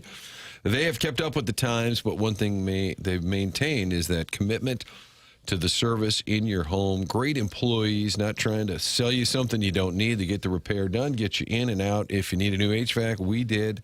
Met with them, talked about all the different bells and whistles that have been added over the years, and they'll explain it all, get it installed. Couldn't be more pleased with the folks at Design Air. Find out more when you have heating and cooling needs year-round. It's designairservice.com. Can one of the hosts cough his phlegm up into the mic one more time before the call ends? That was a nice touch. That's from Wedding I believe I hit the cough button, but I don't know. I honestly didn't notice it. I didn't either. I got a little Harry Carey thing going here. God, everybody I know was sick, then they got better, then they kind of got sick, then they got better. It's just a little, it's all in my throat. But I think Harry Carey would hit the cough button while he was talking, and then he would release it and then start coughing. Guys, Tom Izzo cannot sleep with my wife. That's from the recovering alcoholic from Belleville and Fair. It's the first time I've heard him say cannot. Sorry, Tom Izzo. Sorry, wow. Neighbors, right on it. Recovering alcoholic from Belleville and Webster Groves loves his Illini, and he is not happy that Tommy Izzo and the Spartans clipped ILL on Saturday night. And, you know, you talk about So the tournament. Izzo's out of the bedroom now. That is out of the boudoir. Okay. That's correct. And he's retiring papers. Did you first report that or no? I thought he was, but I guess he has not said But he will eventually. He will eventually, and I will take credit for it. As you should. That's correct. Jackson and I have a $25 wager. You've upped the unit size here today. A $25 wager on Kansas and Arizona. I'm getting 2.5 tonight. Arizona undefeated. And I believe they will meet their maker tonight at Fog Allen, where so many people with dreams go to die. And the magic of the blue, the red, and the white, joined with the black and the white of the officials in the second half, makes magic. And that will end the Arizona wagon and their buckets. Okay. Papers disagrees. Here we go. $25 Big showdown. Fog Allen is a place where the officials hop on one foot halfway down the court to signal a charge against one of the KU defenders. Yeah. Full Enrico Palazzo. Yeah. Big show out of it. That'll probably be what happens. But you know what? We're going to take the Wildcats. Doug, don't forget to recap the Doggies fixture on Saturday out in Indio, California. It's from the Veiled Prophet. They had another friendly over the weekend. Oh, they did. How'd they do? It's a great question, Doug. Yeah. I believe they lost. Was it 1-0, perhaps? Jackson, was that what you were doing? You said you were doing laundry? No. That was not. I believe they lost over the. We'll check. That's, Okay. They're out west. They were in Florida training. Now they're in California training. What you do, Tim, then, is you take it in a new direction. The season begins on February 21st. We'll see what happens. Against Charlotte. Yeah, FC Charlotte. Doug, you know about that TMA fan page on Facebook? There is an argument that's been reported. Jackson, do you get the notifications? Only when I go on Facebook, so rarely. I just got notification. Somebody reported a post, and all. Is this the White Castle thing? Yeah. Oh, do you get notifications on this? Are you an admin? No, but I happened to stumble upon this morning. There's an argument over White Castles, and some guy got really upset and says, sounds like a personal problem. Then he says, and he spells it out, F you. Over White Castles. I don't know what happened. So this comment has been reported to the admins, and that, I believe, is the honor that Jackson and I have. And I am running for another term. So we celebrate the 10th anniversary of the TMA fan page on Facebook. I saw a story over the weekend. There's a woman who lives in the Freeburg area, just turned 105 years old, and credits it to eating White Castle burgers almost every day. Boy, I like to hear that. Almost every day is a White Castle. Waste Management was more exciting than the Super Bowl. Fight me. That's from Starfish Street. I had money on Decky. Oh, did you really? Did you bet him before the tournament? Before the final round. Oh, well, then you were only getting, what, plus 250? 230? Yeah, plus 230. I had a little action on Scheffler, too. I would have been really curious what Goddard was before he went on his heater, birdieing 5 of the last 6 holes and then in the playoff. And I will say this, I did not have money on him. I bet Scheffler after his bad round on Thursday to win because it was plus 2,000. I figured he would come back. Didn't think necessarily he would win, but thought 20-1 was worth it.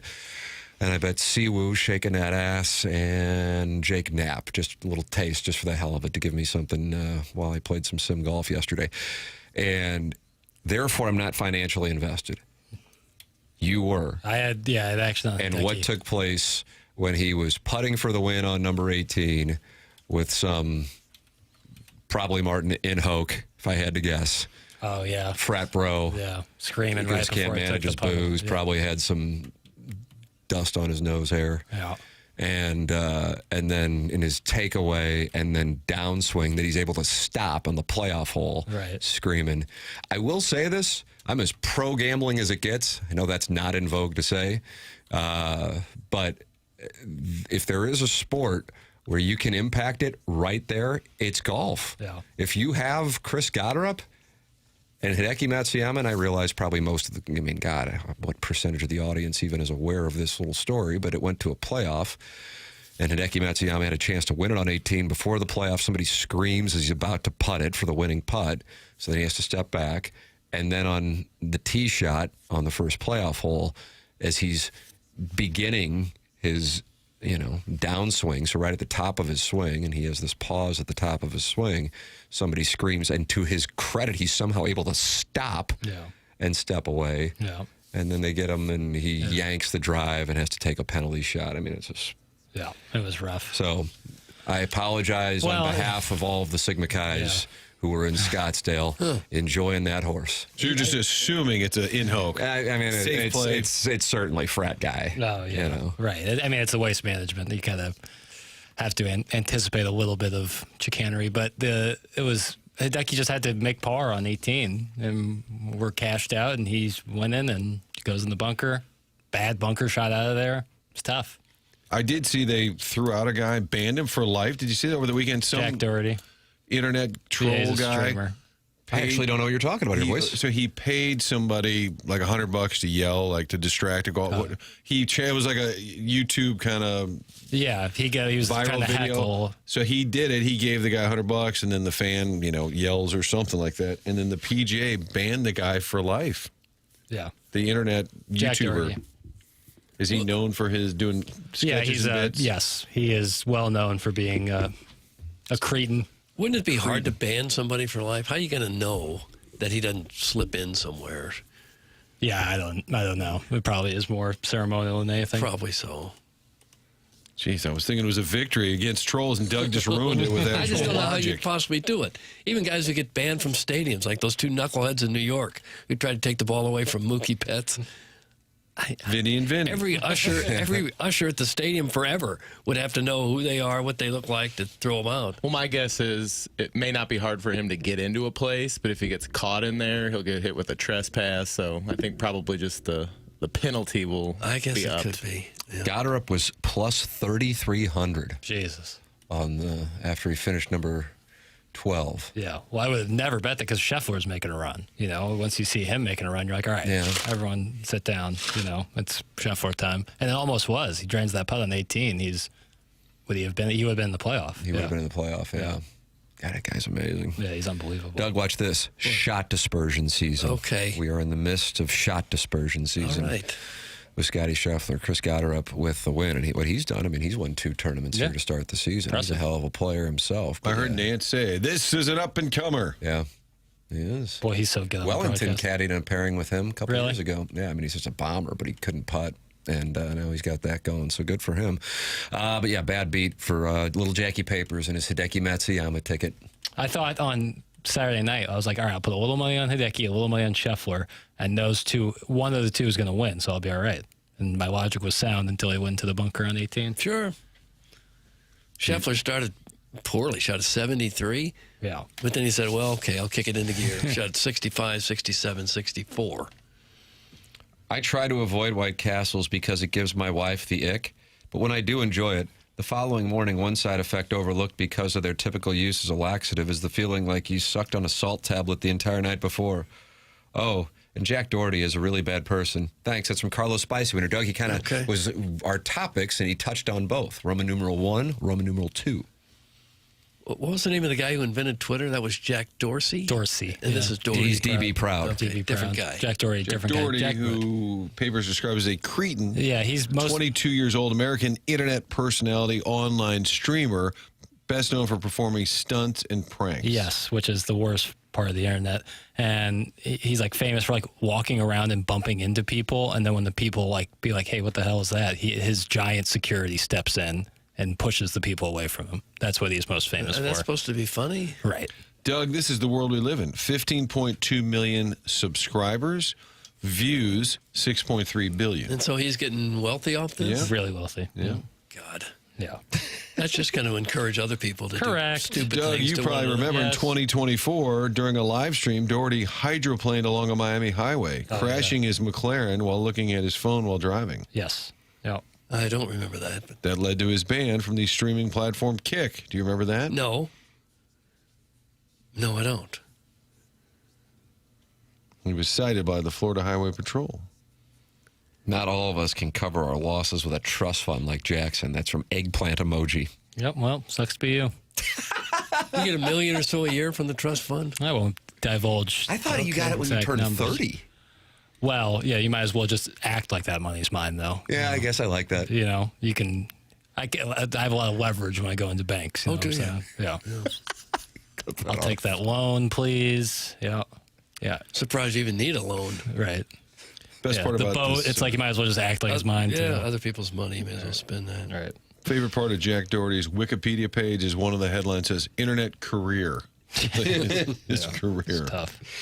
Email in for our design, air, heating, and cooling email today. That's coming your way in about an hour on the polosplus.com dossier, the morning after at InsideSTL.com. And you're welcome to talk it over in the Michelob Ultra YouTube chat. 294 friends are gathered in there talking. Make sure you subscribe to the TMA STL YouTube channel because we will be live from Jupiter, Florida, and you'll be able to watch the program and perhaps interact with Cardinal players and managers and talk about fries with them.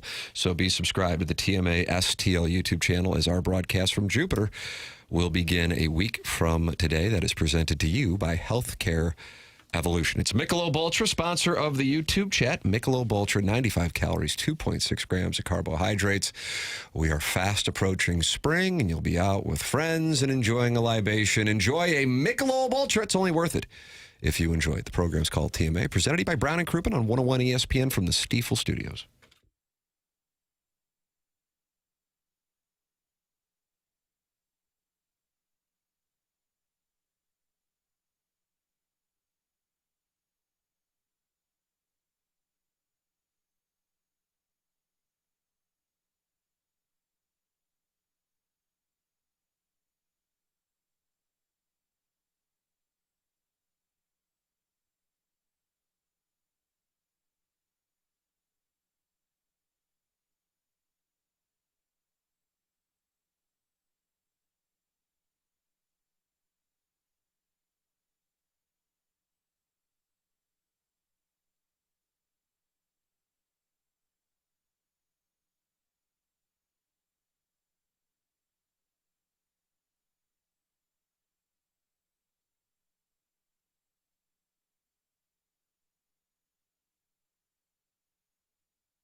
bragging about his tires?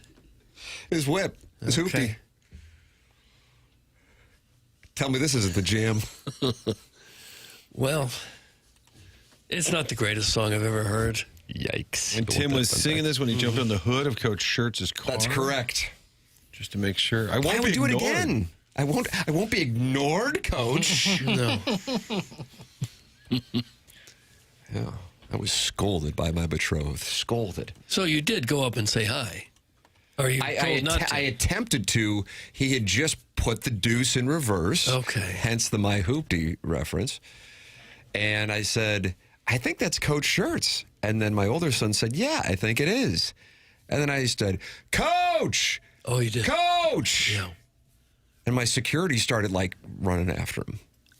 But they couldn't catch him? Couldn't catch him. So he didn't get to say hi? Didn't get to say hi. Okay. Hey, I want to ask you a big favor. How about I come up to the station on Friday? Could I come up and meet you? No. Okay, just like that. No. Now, if you rewind the tape even further, the man lost his job, lost his wife, and was just desperate for anything positive in his life. And the answer was still no. Can I give you my starting lineup? No. The program's called TMA. It's presented to you by Brown and Crouppen on 101 ESPN and on the TMA STL YouTube channel. Tim McKernan, Doug Vaughn, Martin Kilcoyne with you on the program. Little Jackie Papers is cutting remixes and commercial breaks. Yeah. Is that what you're doing now?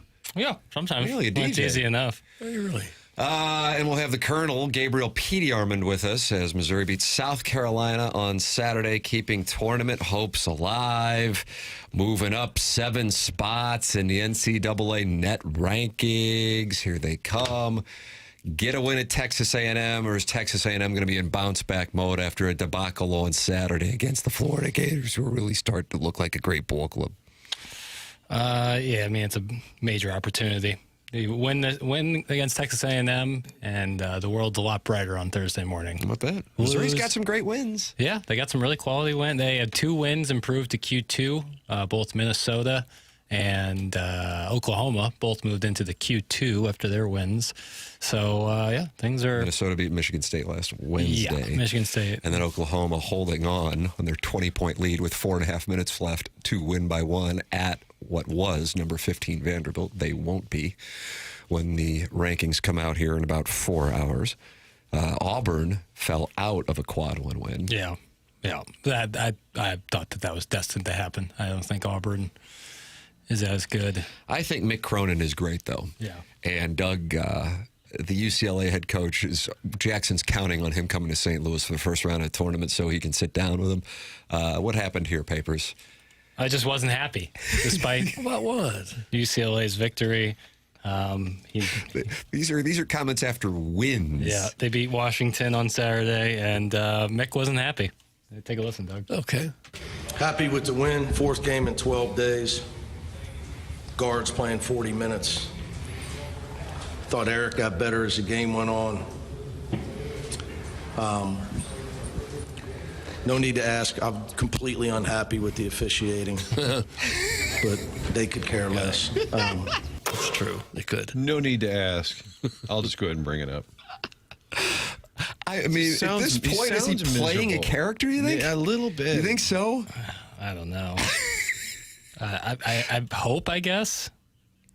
But seems miserable. Yeah, so miserable. If he's upset that his guys are playing 40 minutes, that's on him. 100%. He can control that. Yeah. If you don't have enough players, that's on you too. Right. What if McKernan is Harrison's brother and master? Wow. Could be. Just a thought. Tim was going to jump on the hood like the Mista lady from Happy Gilmore. That's from STL Gator, who's got to be pleased with the way his ball club is playing right now. For sure. Pirates are making moves. Cards of the new basement dweller of the Central, Doug. The Pirates have signed Marcelo Zuna for a $12 million deal. They really do appear to be going for it this year. It's not Going the first for what, guy. Third? Well, you don't sign people like that unless you think you got a shot to get in the playoffs. I think maybe they're going to try to do their best to become a wild card team and take advantage of Skeens while they still have them, because they got a couple pitchers. See if that works, and then if it doesn't, you trade them at the deadline for something. Yeah, I guess that's what they're doing. Papers on the misery watch, if you could just kind of file it away. I noticed UCLA's next 3 games at Michigan, at Michigan State, home to Illinois. So, God in heaven. McKernan, maybe he was in a terrible mood because he just looked up at the schedule. 3 top 10s. How do you do? He will be banty as all get out. It's the cost of being in the Big Ten, man. Miserable after wins. Can we keep an eye on McKernan over the next 3 games? Yep. Especially having to travel that far, too. That's what makes you appreciate a guy like Schertz more, too. Because these guys have some of the best jobs in the world. Yeah. They're making millions of dollars coaching basketball. What could be more fun? Yeah. And he's still unhappy about a win. And Jackson, you're going to sit down with him at Enterprise Center for a one-on-one? That'd be great. For Movie Boy. Yeah. I think it was him. Which was on hiatus? Yeah, it was took a week off, but there's a big episode coming out. Yeah, there is coming up soon. Is there any further information on the big announcement? Or is this like our I'm not PGA answering watch that party? while you giggle while asking. Well, I smirk so long. Cheshire Cat over here. I had to read that you were about to crack with a smile. Because maybe... Yeah. Is it going to go on hiatus while we're in Jupetown? No, that's where I want to do an episode live with Doug and Martin. Okay. Oh, I guess I'm not home. Thanks for calling. Well, you're staying in a different... well, I mean, it's my contract. Right. I should just come to your hotel. Tim zooms in from 2 blocks away. We're all together. Yeah. But you said... We call it the Breakers Clause. Yeah. Last week you said that there was a hiatus this week. No Movie Boy, but something big, more or less, was coming down the pike. Yeah. And that's still true. That is still true. No real details yet, though. No. Okay. So it's still coming. Damn right it's coming. Do you believe in it? I always believe in myself. Now, how we will do that, I do not know. But Right. I do believe in it. Yeah, but this time I mean it. Not to say that anyone else didn't mean it. No. The Colonel's going to join us coming up here. He's brought to you by James Carlton of the Carlton State Farm Insurance Agency. As we wrap up the Fisher Window and Door Store, 8 o'clock hour, heading into the Mark Hanna Evergreen Wealth Strategies, 9 o'clock hour on TMA 101 ESPN.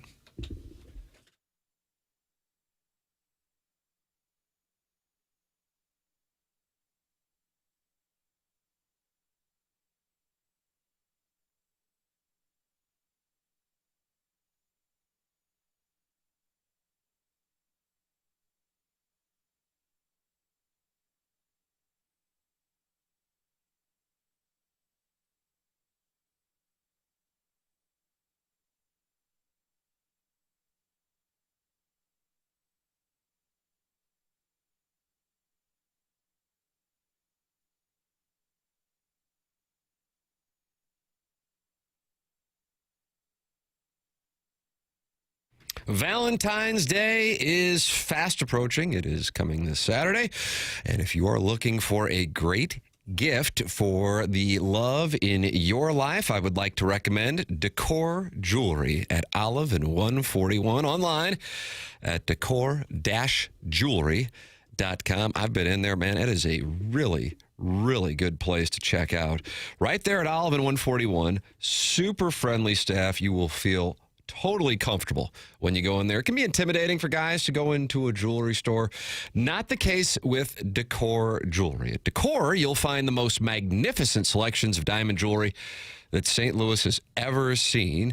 And if you are stuck on what to get your girlfriend, your wife, well, they will help you out. The bling is everywhere from classic to trendy. And if you're ready to pop the question, Decor has an entire room filled with beautiful engagement rings. Decor will even help you custom design the perfect setting for your soon-to-be fiance and for your budget. You'll also find rare, one-of-a-kind pieces that say, "Be mine," in the most unique way. Visit Decor online at decor-jewelry.com or at Olive and 141. Decor, always unique, always affordable.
This is Jackson with a SportsCenter update brought to you by Saliga Heating and Cooling.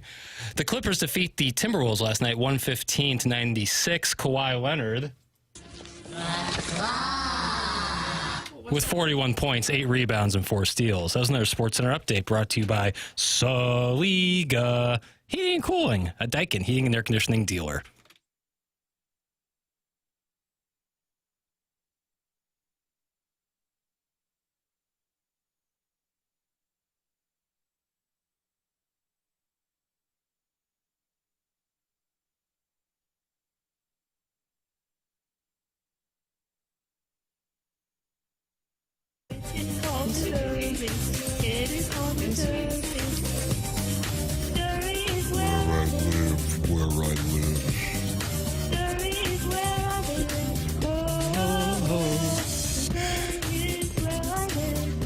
Well, Doug, the University of Missouri now has 3 quarterbacks who have won Super Bowls.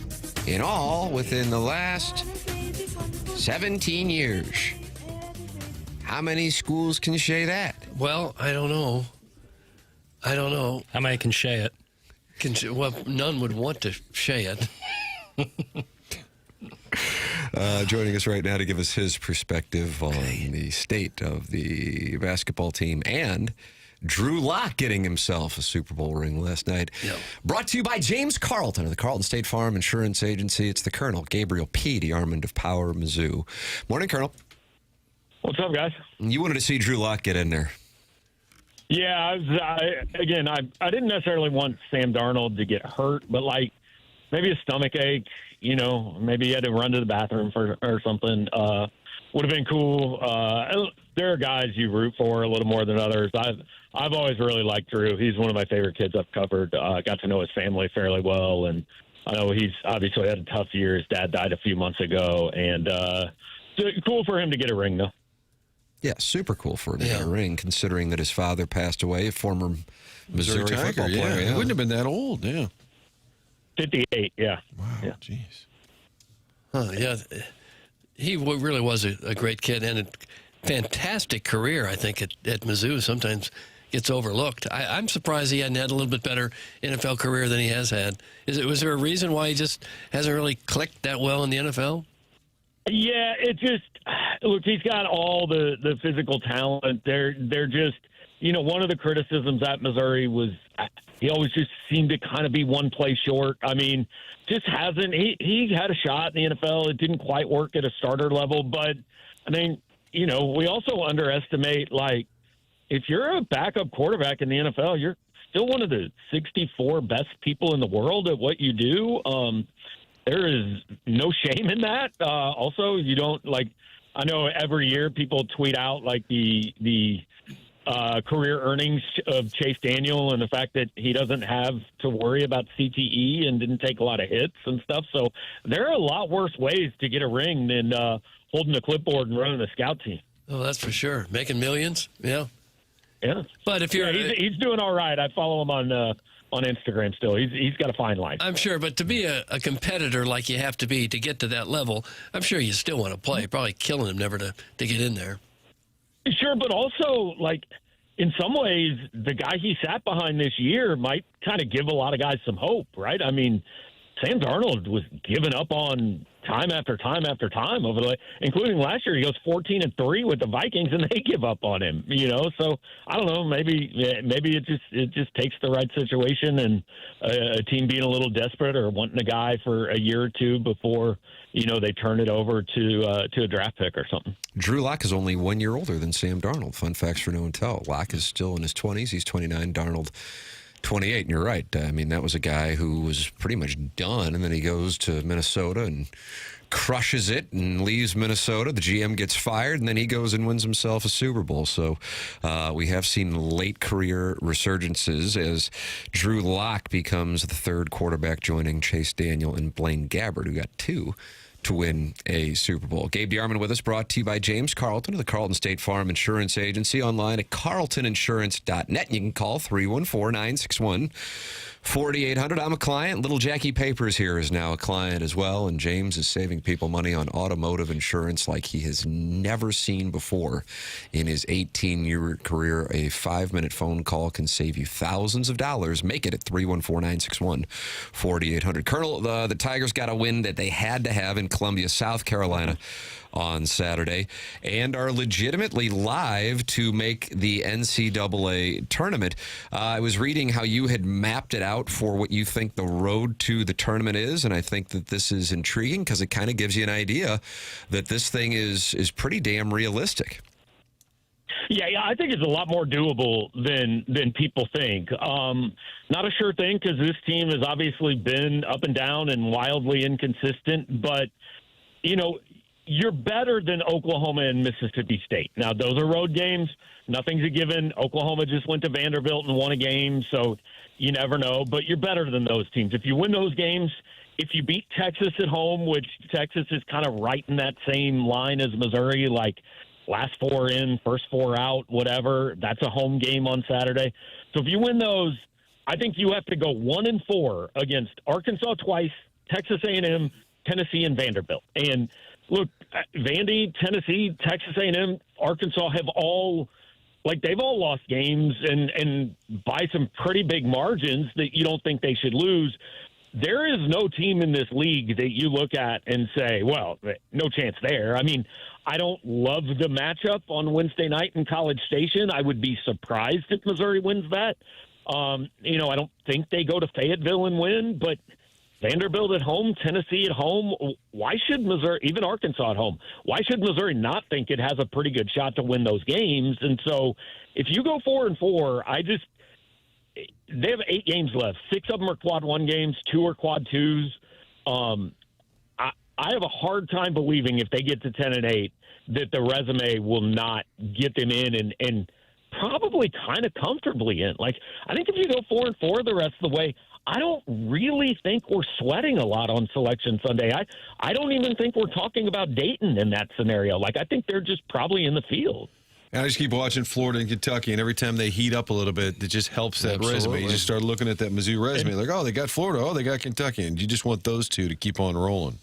Well, and the other things that are helping, like Oklahoma winning at Vanderbilt, that's now a quad 2 win at home. When you go to Norman, that, as of now, is a quad 1 game. If they can win a couple more, you actually want Arkansas to win games because you play them twice. Minnesota has won some games in the Big Ten, and that is on the edge of being a quad 2 win at home. So, every one of those things matters. I mean, and I think one very important thing for Missouri when you're getting down to these bubble teams, they're going to end the season without a bad loss. They don't have any games left that could be quad 3 or quad 4, so they're going to end up 10-0 in those games that are basically games you really those are black marks on your resume if you don't win those games. And so there are teams on the bubble that have losses in games like that. Well, when Joe Lenardi did his last bracketology, he's got Mizzou out of the field. Yeah. So I guess you're at loggerheads with him, huh? Well, they're just, I mean, if it was selected today, I don't think they'd be in. But, I never know on bracketology. I never know if are we picking the tournament field today, or are we picking the tournament field on what we think is going to happen for the next month? There's over a quarter of the season left, So let's if they go 2-6, of course they're not getting in. And he just makes it up. He's already got where they're playing and who they're playing against and what the seeds are. So Doug's out. Well, my favorite ones are and we do it in football too, but the day after the NCAA tournament ends, there will be the too early 2027 bracketology. Right. Cool. I know 3 players on Missouri's team for next year. So yeah, let's go ahead and slot the game time for who they might be playing in round 1 next year. Do you think, Gabe, basketball-wise, the biggest surprise, shock, whatever, is just Ant Robinson? I think we talked about him and Mitchell going into this year as the big 2. Obviously, Stone has emerged, but something the numbers you look at, his percentages, it just way down. It seems to me like he's been one of the biggest mysteries of this season. Yeah, I think that's the biggest negative surprise for sure, but it's almost kind of been balanced out by, I mean, look, if Dennis Gates he gave us an honest moment in a press conference, and we know he won't, but if he did, like, nobody expected Jaden Stone to be what he has been. Like, I think he's a legitimate possibility for second or third team All-SEC, and you couldn't have expected that coming off injury. And then T.O. Barrett he's this team's third-best player right now. He played 5 minutes a game last year. He has scored double figures in something like 6 of their last 7 games, is playing really well. So I think Barrett being better than you thought has actually kind of counterbalanced Ant not being as good as you thought. And I think with Ant, like, the last 2 games, he hasn't been great, but he's been okay, which is a step in the right direction. Like, there were a few weeks there where he was beating them. Like, he was a net huge negative. Drew King wrote for us last week, like, in SEC play, Missouri had a net rating of -30 with him on the court, which means they were losing 30 points every 100 possessions he was on the floor. And the last 2 games, he hasn't been fantastic, but he's been decent, and he's still giving you defense, which is I don't think you can completely ignore. Like, there are guys on that roster who they're not giving you anything on either end of the court, at least, even though Ant isn't giving you what you want offensively, at least he's still providing defense. I mean, he was a part of Michi Johnson going 2 for 12 and basically being a non-factor on Saturday. And so it's not nothing. What kind of buzz have they generated around Columbia? Are they playing in front of a packed building there in Columbia? Well, it's not packed, and I mean, just judging, I judge mostly off like traffic on game days and during games on our site and stuff, and it's certainly not at what it was this time last year. They're not selling it out, but the flip side of that is if you look at some of these places they've played. I mean, you've seen on TV the LSU game, the Ole Miss game. I mean, I think there were 48 people at the South Carolina game on Saturday. Yeah. Missouri still does care. These fans care a lot more about basketball than a lot of places in this league. And when they get it going, it's one of the best, fan bases in the SEC. Now, it's not quite at that level right now, but it still is, I think, an upper third, give a damn level in this conference. By the way, Drew Lock, career earnings to date, $18.6 million. $18.6 million to date. That's a nice hit. Gabe, I never thought he's going to catch McKernan if you don't look out. Yep. Oh, he's got a ways to go there. Let him play. Gabe, I didn't think I'd be saying it, but I might need the Chiefs back in the Super Bowl. I'm going to need a little more entertainment next year than I got. Entertainment, Colonel. Yeah, I've said all weekend, like, this is what you get when the script writers write out America's team, and it was a terrible game, and I expected a terrible game. Like I told my wife at kickoff, I was like, this just feels like a random Sunday night football game I turned on. Like, this in no way feels about the Super Bowl. Now, I know I'm a little biased because I'm a Chiefs fan, but like, I think other people can, and not that other people are rooting for the Chiefs to get back in it, but there just wasn't the level of enthusiasm for this, even going in, that I feel like there is a lot of years. Yeah, I agree. And somehow the game actually delivered the boredom that we anticipated amazingly. It was actually worse than I thought it was. It was phenomenal. You can read Gabe. I enjoyed the if you don't like this game, you don't like football because you don't appreciate defense. It was like, remember, it was like 2007 when Alabama beat LSU like 9-6. Oh, yeah, I remember that one. Yeah, the SEC tried to convince you, oh, no, this is great football. You just don't understand it because you're in a bad. No, it was a terrible football game. It was not fun to watch. Gabe writes at PowerMizzou.com, and he joins us every Monday and Friday. Big game and opportunity. That's exactly what it is on Wednesday in College Station as the Tigers take on Texas A&M. By the way, Colonel, I've got a wager here with Jackson. I am on the Jayhawks tonight, beating Arizona. I know if there is anybody on this program right now that knows Kansas and Fog Allen better, I can't imagine they know it better than you do, and the magic that tends to happen there. Who would you take if you had to make a play? I want to know if you're going to be on the right side of history with this. I'm on Rock Chalk Jayhawk. I know. Take the personal feelings out. Kansas is at home getting 2.5. Okay, so I saw a tweet with 2 stats over the weekend, and if it was on Twitter, you know it's true. Right. This is amazing on both sides. First of all, Kansas is Bill Self on Big Monday in Lawrence is 38-0. He has never lost a home game on Big Monday. Don't love that. The flip side of that, Kansas has never beaten a number one team in Allen Fieldhouse. How about that? Which is, I mean, I don't know how many times they've played one, right? And they're always good. You know, there have to have been a few opportunities. I think probably I would expect Kansas to win the game because I would never, ever, ever bet against Kansas in that building. Jackson, would you like to issue a statement? The only reason I would is I think this Arizona team is all that in the bag of chips. Jackson, let's be honest. The only reason you would is because you are betting with your heart, which is excellent advice. Like, always bet with your heart. Don't think about it. Just do it purely on emotion, and you will win almost every time. I didn't love that Bill Self stat you just gave us. 38-0 at home on Big Monday. Not good. You know, we'll see. I mean, is Darren Peterson in the game? Right, that's the question. Is his agent down there monitoring his minutes? Yeah, he might. Well, I'm telling you, Arizona, you feel them after you play them. So I don't know if you he's going to feel them. I don't know what that's supposed to mean. But also, if you're an Arizona fan, like, you want to lose at some point, right? You don't want to go into the tournament undefeated because nobody does it. I mean, the last couple teams that. Kentucky went in one year and Wichita State went in one year undefeated. They both got beat. Like, I want a loss before the postseason. Maybe it's the year of the undefeateds. Undefeated in football, undefeated in basketball. Wow. Could be the year of the undefeated. Huh? Could see it. Colonel, appreciate the time as always, sir, and thanks for the perspective on both the Tiger basketball team. Drew Lock winning the Super Bowl just a few months after his father passed. Gabe DeArmond, you can read him at powermizzou.com. Brought to you by James Carlton. Thank you, Colonel. Thanks, guys. Have a good one. Take it easy, man. That's Gabe DeArmond with us here on the Callier and Thompson phone lines. The program is brought to you by Brown and Crouppen online at brownandcrouppen.com or getbc.com.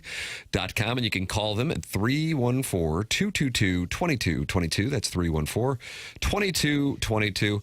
Ed Herman and Andy Crouppen and Terry Crouppen come in studio on Tuesdays, and they are able to do that because they are local. And if you are in need of a personal injury attorney, don't you want somebody who is local? To the insurance company, you're just a claim number. To your team at Brown and Crouppen, you are a person with a name that Brown and Crouppen cares about and will fight for. Brown and Crouppen is a part of the St. Louis community, founded here in 1979 and operating right here in the St. Louis area with their offices on the Hill. If you think you may need Brown and Crouppen services, call 314-222-2222 or go to getbc.com. Make sure you let them know you heard about them on TMA. The choice of a lawyer is an important decision and should not be based solely on advertising. We got the Design Air Heating and Cooling email today coming up in 25 minutes. Tim should offer Jackson the chance to buy out of the $25 bet for $30, and it'll save a little bit of the public humiliation tomorrow. That's from Shooter McGavin. So instead of losing 20, you could just give him 30 right now. What do you think? Bad idea. That's a terrible idea. I'm not doing that. Come on. That was so silly. Listen to your first string. What a silly text. Why? The game hasn't been played yet. I still think Arizona's going to win. Do you want to increase the wager? No, 25 is good. Okay. 25 is good. Arizona is for real. If you've watched them play, you know. But they're different. As we were talking about, nobody goes through the season undefeated. Until they do. Wow. That's what they said about Indiana football, too. That's right. Until they do. Yeah, I like the Wildcats. They're rock solid. Koa Pete, Doug. Koa Pete. Koa Pete, Doug.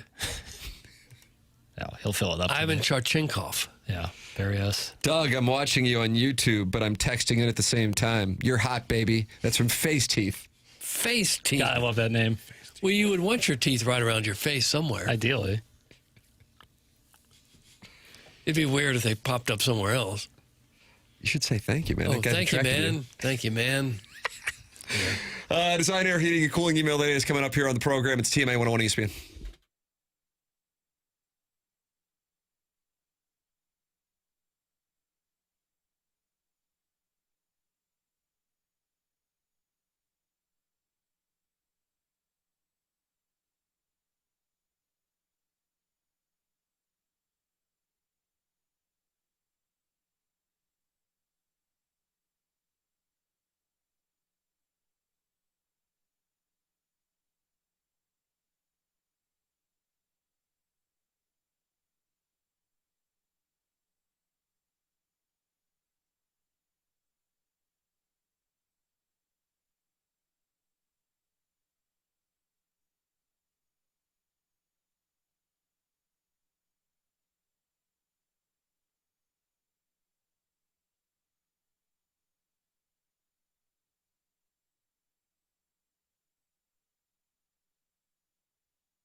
Nice.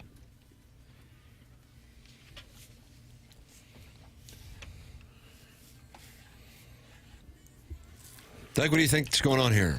I don't know what Papers is up to now.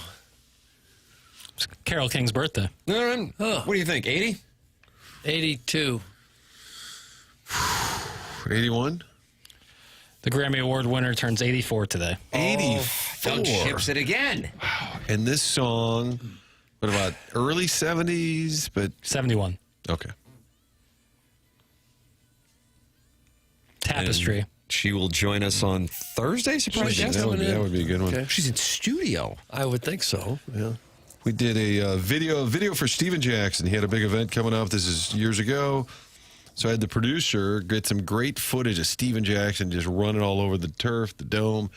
And I had him put this song underneath it because I thought that's kind of right, the earth move. Yeah, I like that. I thought it was kind of catchy or whatever. And the foundation lady said, yeah, I'm not feeling it. I said, what you get? And she said, maybe like some rap or something. I said, okay, but it was, I thought it was, maybe. Yeah, I think it got killed? Yeah. Keep it or kill it. What a Doug. shame. 9 o'clock hour is brought to you by Mark Hanna, Evergreen Wealth Strategies, online at evergreen-ws.com. Tim McKernan, Doug Vaughn, Martin Kilcoyne with you on 101 ESPN. We have been joined by Chris Kerber and Gabe DeArmond, as we always are on Mondays here on the program. You can watch the show on YouTube at youtube.com/TMASTL. You'll want to be subscribed to the TMASTL YouTube channel because a week from today, it will be year 20 or 21 of TMA Live from Cardinal Spring Training, and that is presented to you by Healthcare Evolution. And oftentimes the manager drops by, looks at my laptop, I close out the OnlyFans window, and he sees the Michelob Ultra YouTube chat and interacts with the listeners who sometimes tell him he's cute or ask what his favorite fry is. So you can do the same thing if you're subscribed to the TMASTL YouTube channel. Another thing going on here at Hubbard Radio this Friday morning, help heat up St. Louis during the 26th annual Hardee's Rise and Shine fundraiser.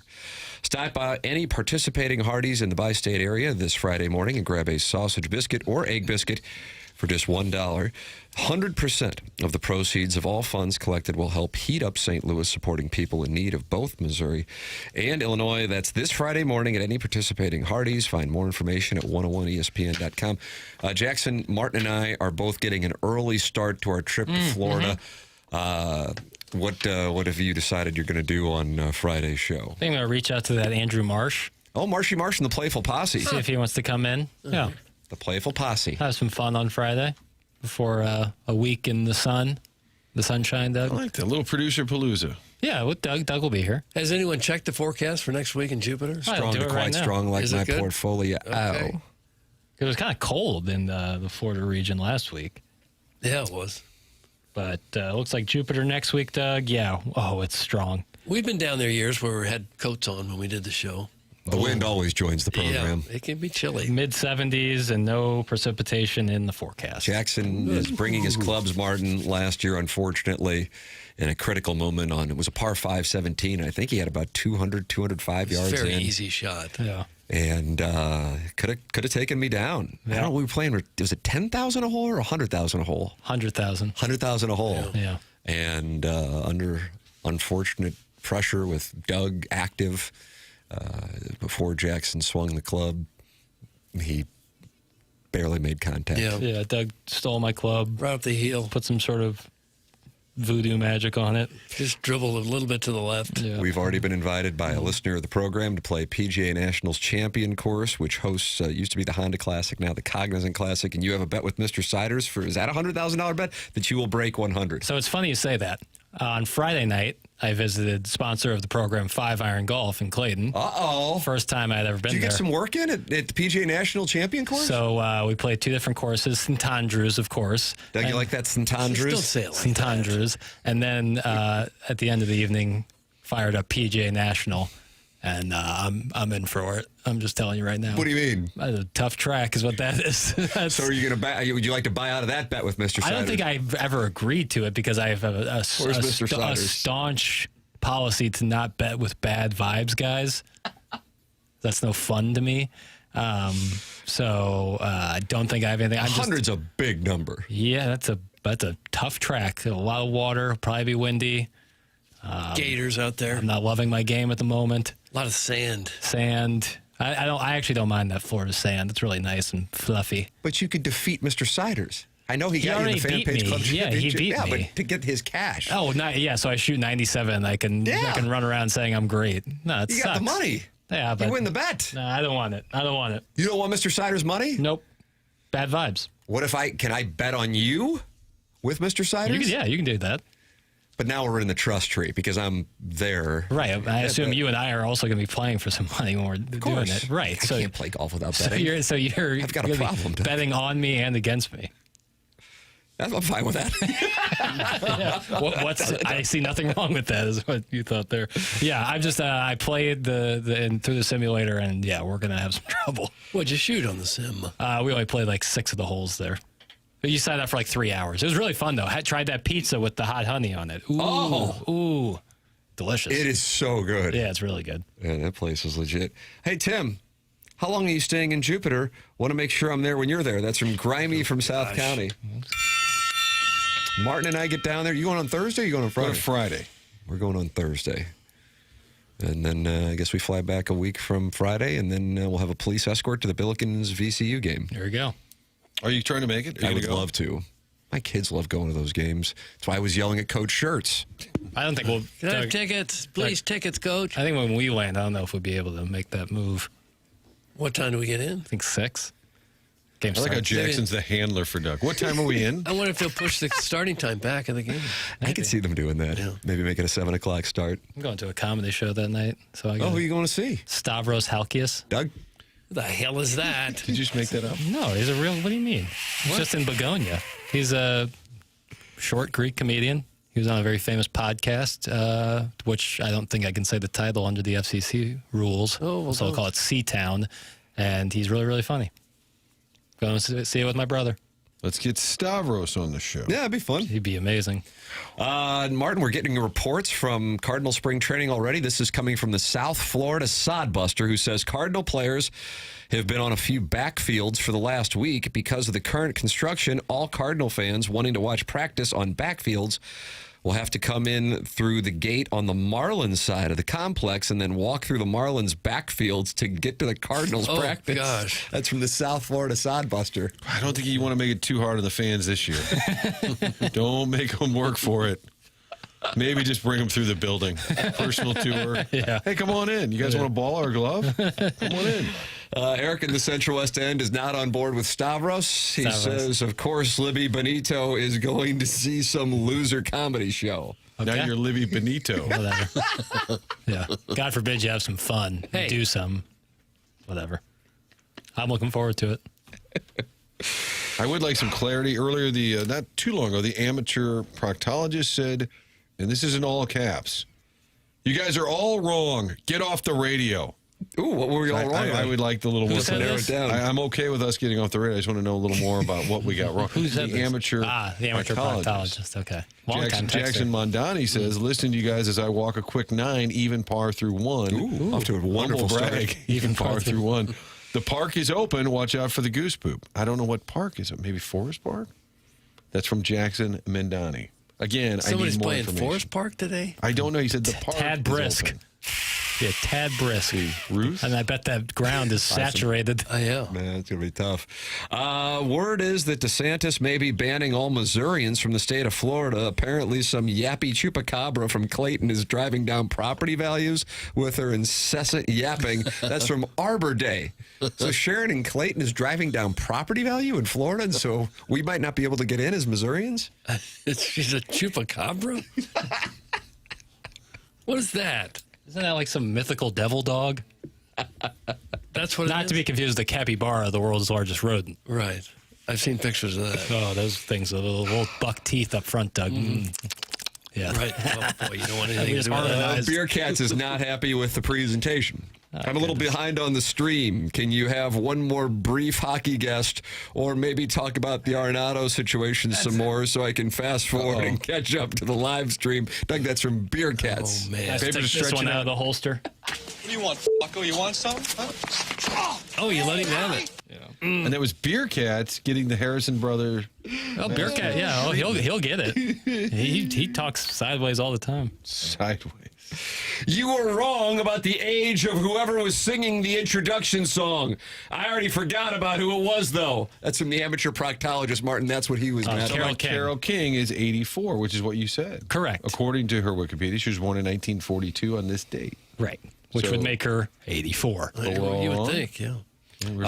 Perhaps I've missed it. Has Papers given his opinion on the Band Rabbit halftime show yet? That's from Timmy the Creek. The Band Rabbit. Talking about Bad Bunny? Benito? I enjoyed it. I don't speak Spanish, but I enjoyed the visuals. Lady Gaga, fired up for my boy Ken. Ken Iggy Strode Martin, Yeah. huge Lady Gaga fan. She made a cameo. Yeah, Ricky Martin. I was like, is that Ricky Martin? And that was kind of, I enjoyed it. When I was thinning 25 years ago, there's something you could sprinkle on your hair to make it thicker. They sell it. You can see it occasionally. Is it called Topic or something like that? Like a bands to make your hair agent? fuller. I think Ricky might be going with the Topic. Yeah.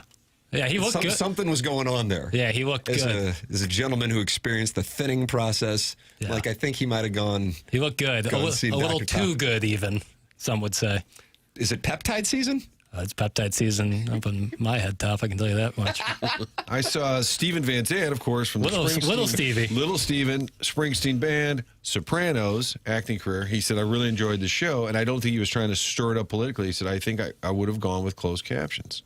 Yeah, on the screen. Yeah. I think that was a reasonable. Was that a Twitter tweet? Yeah, but I think that was a reasonable. He said, "I love the show." He said, "I just would have enjoyed. I think that would have enhanced it, brought more people into the party." Saw Jessica Alba hanging out there. It's great to see her again. Where was she hanging out? She was hanging out at a bar like a Jerry last night. Burger column, Marty. Gone burgering. Was she feted? Feted at the big game. She was. Where was she? And there was like the little house that he fell into and then came out of. She was in there? She was on the outside with like Pedro Pascal, some other folks out there. Cardi. Was are you sure on that? Mm-hmm. I saw something, but I really don't think that was her. I saw a picture of all the Puerto Rican American citizens that were noteworthy and part of it backstage after. And was Ronald Acuna really there, or was that yes? just a thing? Wasn't Acuna? He wasn't in the picture I saw, but I did see what you're talking about. Okay. The marriage during the halftime show was a legit legal marriage. Yeah. Doug, did you do that one real I quick? didn't know. The story I heard was that they invited Bad Bunny to their wedding, and he was like, "Well, I'm not doing that." But he's like, and then called them, was like, "How about you guys get married at the Super Bowl?" Which was pretty incredible. How about that? Yeah, if that story is true. Did he do the ceremony? Did he say something or something? I don't think so. Maybe. Again, I don't really speak Spanish. Did you hit that SAP button to see if that would help? SAP? Remember that button they used to tell you? If you were a Spanish viewer, you could hit the SAP button and it would convert it for you. No, I didn't know. There's going to be a shortage of pregnancy tests in a few weeks after all us women start missing our cycles after watching Bad Bunny shake his hips. Doug, that's from the Baldwin Beer Bitch, and she sent a little fire emoji. Oh, really?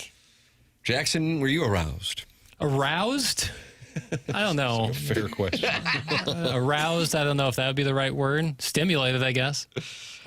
Is he going out with Kendall Jenner? Kendall Jenner? He was. I don't know if he Doug, still are they still is. together? I just don't I don't know know. if he still. I do like the song he opens up with. I really like. Titi Me Pregunta. That song rocks. Kind of shake it around a little. But I personally wasn't doing any ass shaking. Because you were You're focused mixing on it up. Jessica Alba. Yeah, fired up. Good to see her again. What else, Bergs? What else you got? Who else was Jessica Alba was spotted in Santa Clara. Sighted, spotted. They did have a shot of celebrities at the game early on. I saw Adam Sandler. Sandler? there. Bon Jovi. Who's like secretly from Boston. Like, I feel like that's not, like, I think as people see him, they think he's from New York. That's a good point. I actually But he's thought like, he was he's from Boston.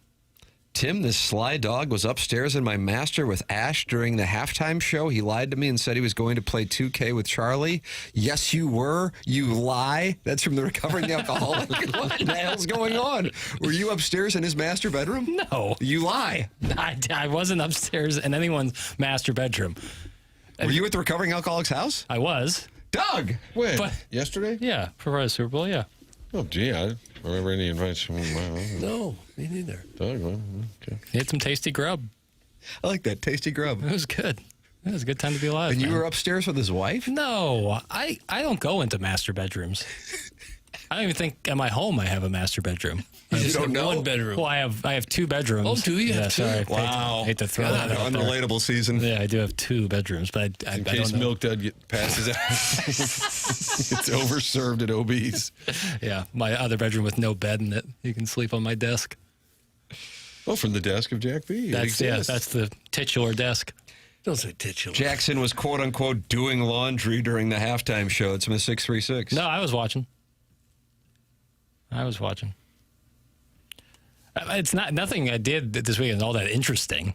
I just did it. Just sat there and watched it. Yeah. Watched the Missouri game uninterrupted. Did you? Eric in the Central West End says, speaking of which, it does look like Bad Bunny hangs dong. Oh, gosh. You get that vibe? I don't know. I wasn't looking. Gotta do show prep, man. My buddy just texted me, "You've been in my master bedroom, you cuck liar." Oh, jeez. Wow. What were you doing in Sweet there? Sweet Kai? Yeah, the Ken dog. He's going to get exposed for it live on the radio. So what's the deal? You sleeping with his... No, I don't sleep. Marty monogamy, and I respect all unions, So no, that's not what I do. Stop saying master. It's a principal bedroom. Yeah. Come on, Libby Jack, do better. That's in the Baldwin Beer That's what Bitch. they say now. You can't say master bedroom anymore. Would you like to issue an apology on the Notes app via Twitter this afternoon? Ooh, I could do that. Yeah. That'd be great if you did. It's can you really upsetting to me when you call it the master bedroom. Can you imagine typing out that whole damn thing on that, knowing you have to put it on Twitter just to get eviscerated once again? What's the point? It seems like Has a Twitter apology ever gone well? No, it's never gone. So I just say, if you did something bad, it's all right, I'll apologize to the people in my circle and then hide out in the cabin for a couple of years and then come back. It's called a primary bedroom. Primary. Okay.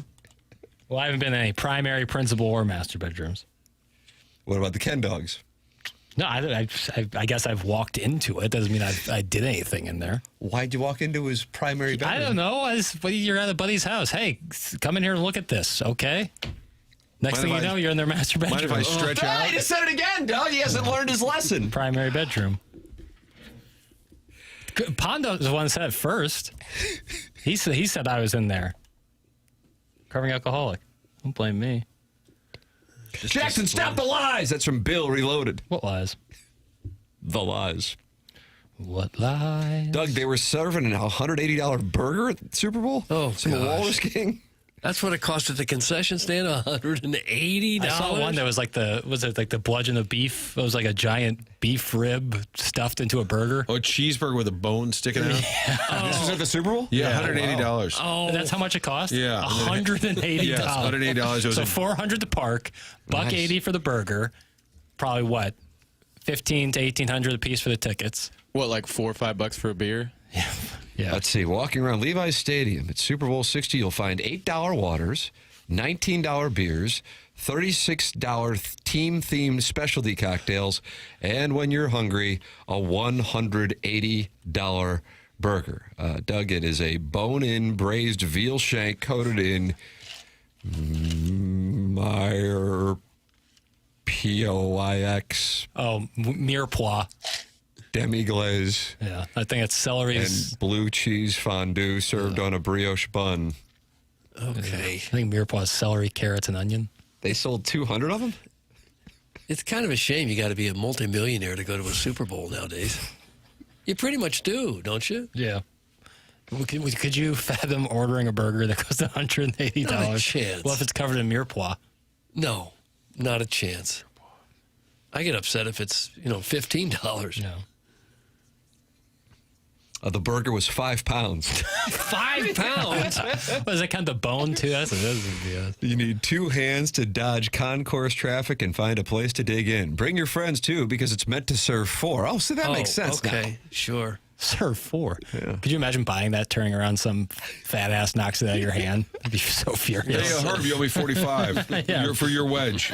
Hey, Milk Dud, 45 for the wedge. Split it 4 ways.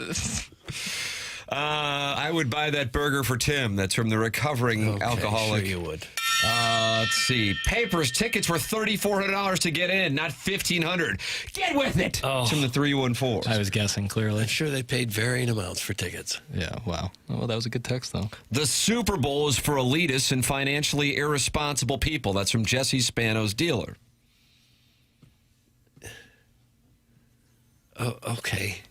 It's just a shame that, a couple of hardcore football fans making $60,000 or $80,000 a year couldn't possibly justify going to a Super Bowl nowadays.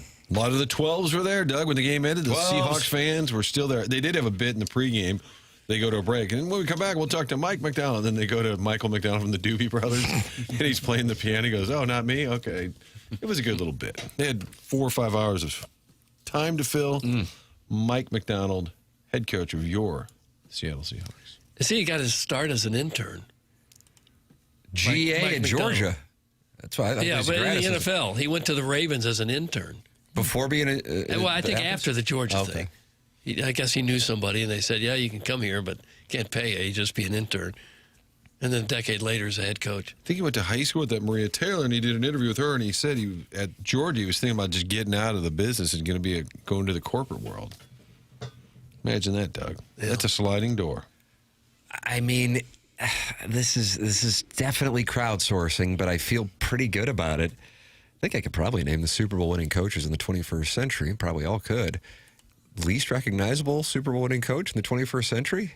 Yeah, I mean, it's I don't even know who would be in Mike second place. Yeah.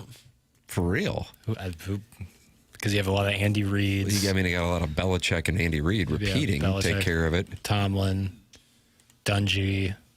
Yeah, by far, I'd say. I don't know. Who was coaching the Ravens when they won? Billick? Yeah. Harbaugh has one, right? Yeah, John Harbaugh. Well, if you're talking about the 2001, but yeah, in 2013, I guess. Yeah, that was the Harbaugh brothers. Got the Design Air Heating and Cooling email today coming up here next. It's TMA 101 ESPN.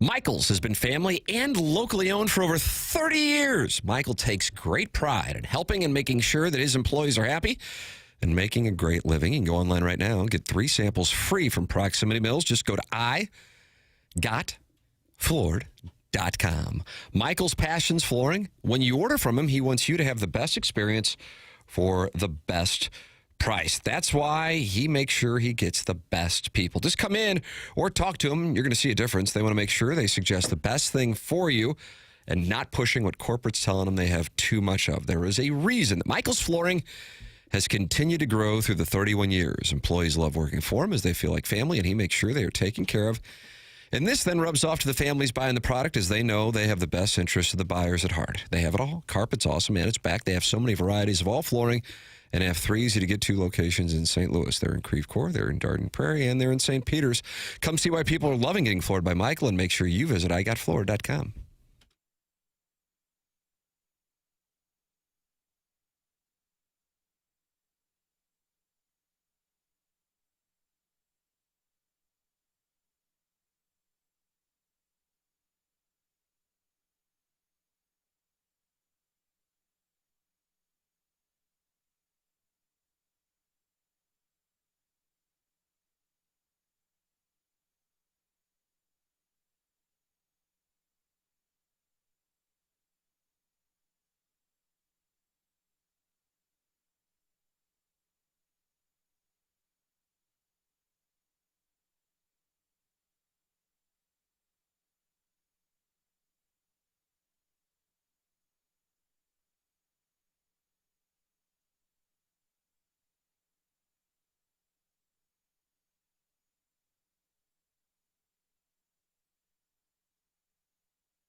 CMA 101 ESPN.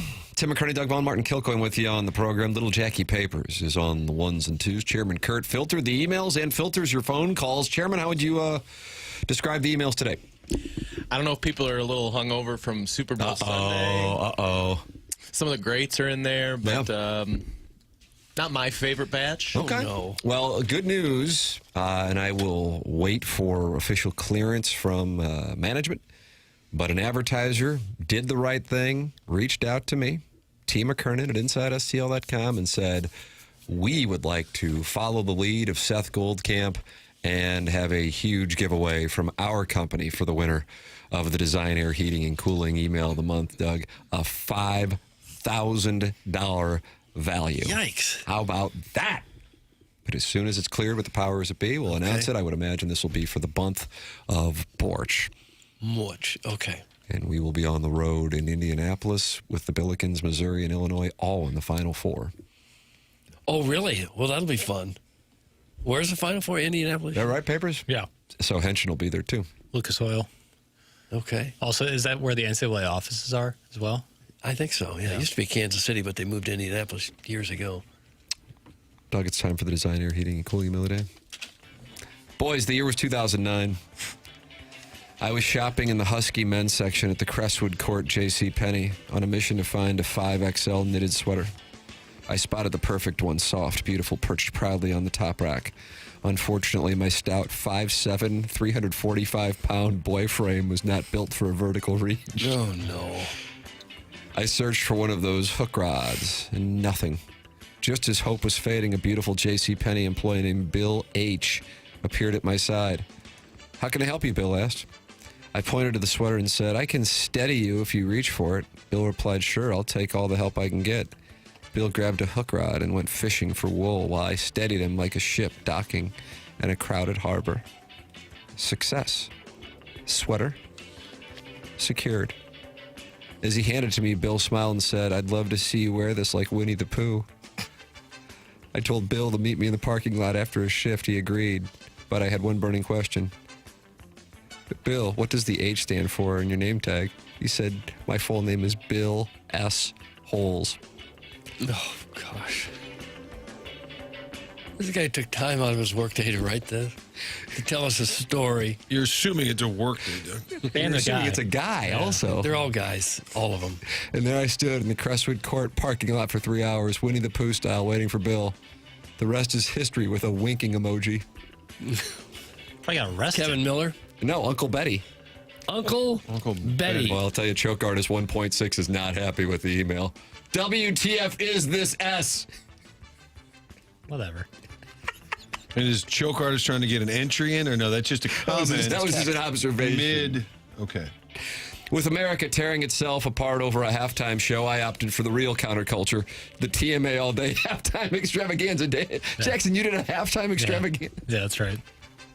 All the musical guests that have been in the studio. A masterclass in confidently saying things out loud. Highlights included Plowsy ranking Lil' Kim as 1A hottest female artist. A take last debated seriously, never. Iggy bravely defending folding pocket aces in a completely fictional 1-2 limit hold'em game at Ameristar, a.k.a. the armpit of St. Charles, where dreams and comps go to die. Same Iggy also standing his ground on Dancing Bears, earnestly believing it's a tasteful documentary where women politely hire men to perform for Red Hat Society luncheons instead of a seedy adult scene meant to trick elderly men who play cartoon golf games and wear costume jewelry glasses. Plowsy then cites Hoyt Corkins as his favorite poker player, which explains everything. Nothing quite like the listeners and Cass trying to sound cool in front of Tim when Tim was in his poker phase. Don't forget Jackson quietly hiring a girl he was trying to impress as a part-time host. Free perk. Leaving listeners and coworkers united only in confusion. She was only in studio because you were trying to land her? No. And finally, Plowsy calling Chairman Kurt to squeeze an extra PTO day, except Kurt was a volunteer. That's really funny. I get paid, you asses. Oh. Flowsy calling Kurt to tell him he wasn't going to be there that day was really funny. That was really, really funny. Yeah, Darren, go ahead and take the day. Doug, that email came from Marty Horowitz. Marty Horowitz. You know, you talk about the tournament, and you got the Billikens, who won on Saturday at Chaffetz Arena against another sus A-10 opponent who kept the game close until SLU got hot late in order to cover the 23.5-point spread.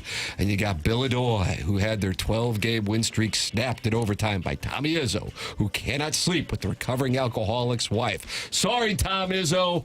And you got Missouri, who nobody's talking about, but Libby Jack is still glued to every game because if they can just get hot, they can qualify for the play-in games. And you know, you talk about the listeners, and they're not happy with all the basketball talk and would rather hear the catcher's mitt retell a story about sleeping with his aunt for the 100th time. Well, if you don't like the college basketball talk, you really won't like the grade school basketball talk. Fortunately or unfortunately, we've got a grade school basketball insider / game fixer calling in to give a shout out to the waitress, 1/3 his age, before shoehorning an off-the-books catering live read that would normally be frowned upon, but we're going to let it slide since it's the restaurant where, as a teenage busboy, Tim used to get sexually harassed by a server who called him Tyler 35 years ago. Oh, what a tangled web we weave. Doug, that's Buck Swope, DBA the recess lady's breast. Buck Swope. Morning, fellas. In the lead up to Super Bowl, I found out that Mac Hollins, wide receiver for the Patriots, has a YouTube channel where he explains how to do day-to-day tasks like changing your oil, tying a tie, etc. Got me thinking this would be a perfect job for Doug. He could be America's dad, a gentle soul who also doesn't mind dishing out some tough love when necessary. Plus, think of the revenue. If Jack Doherty can make millions by being a jackwagon, then Doug's channel could easily make quite a bit of profit for sharing compassion. And if you do decide to follow through with this, then could your first video address a personal struggle of mine? Living and finding love with genital herpes. Thanks. That's from the Tin Man. Gosh. That could be your introductory episode. I wouldn't know what to tell him. Tin Man. So, are we just not going to talk about Charlie Marlowe's video apology on the Twitter tweets? This is outstanding. We got to delve into this. I don't even know what the hell happened.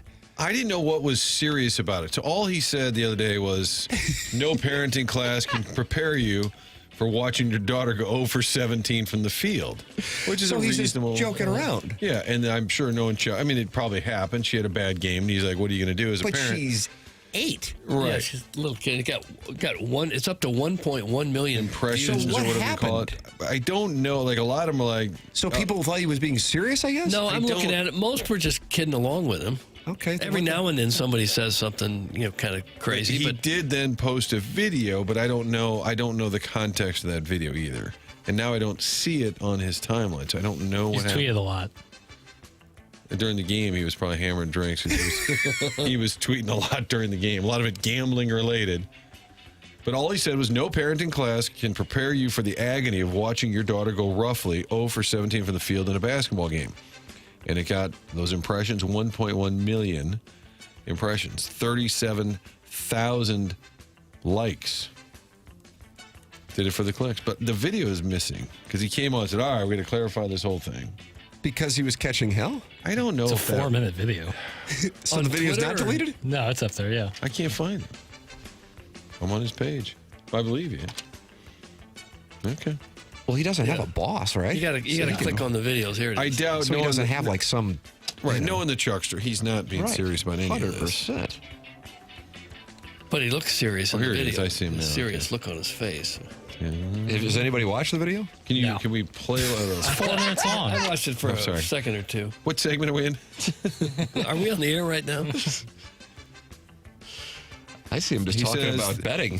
He said, thank you to everybody who got the gist of the tweet as a parent if you're watching. So it sounds like it's a serious clarification, if nothing else. And you're watching your kid, they're not doing well. It's a very tough, helpless feeling. He put the words on. I was talking about a basketball game, but I've watched my daughter giving up a bunch of goals as a goalie in soccer. Boy, he's really outing her. JD May's going to have a decorated career. The helpless feelings. He said, to the 1% of you who are saying you embarrassed your daughter on social media. Oh, my God. Dude, my daughter's 8. She's not on social media. That's why I did this. If she was a teenager with social media, I wouldn't have posted. Okay, so he did take some heat. Oh, my God. And he put it out there for those who didn't get the joke. He did do a video. Now go watch this. Yeah.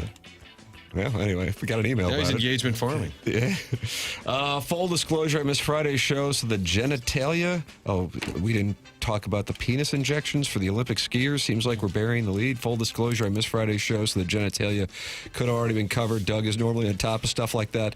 That's from Bobby Greenbacks. Bobby Greenbacks.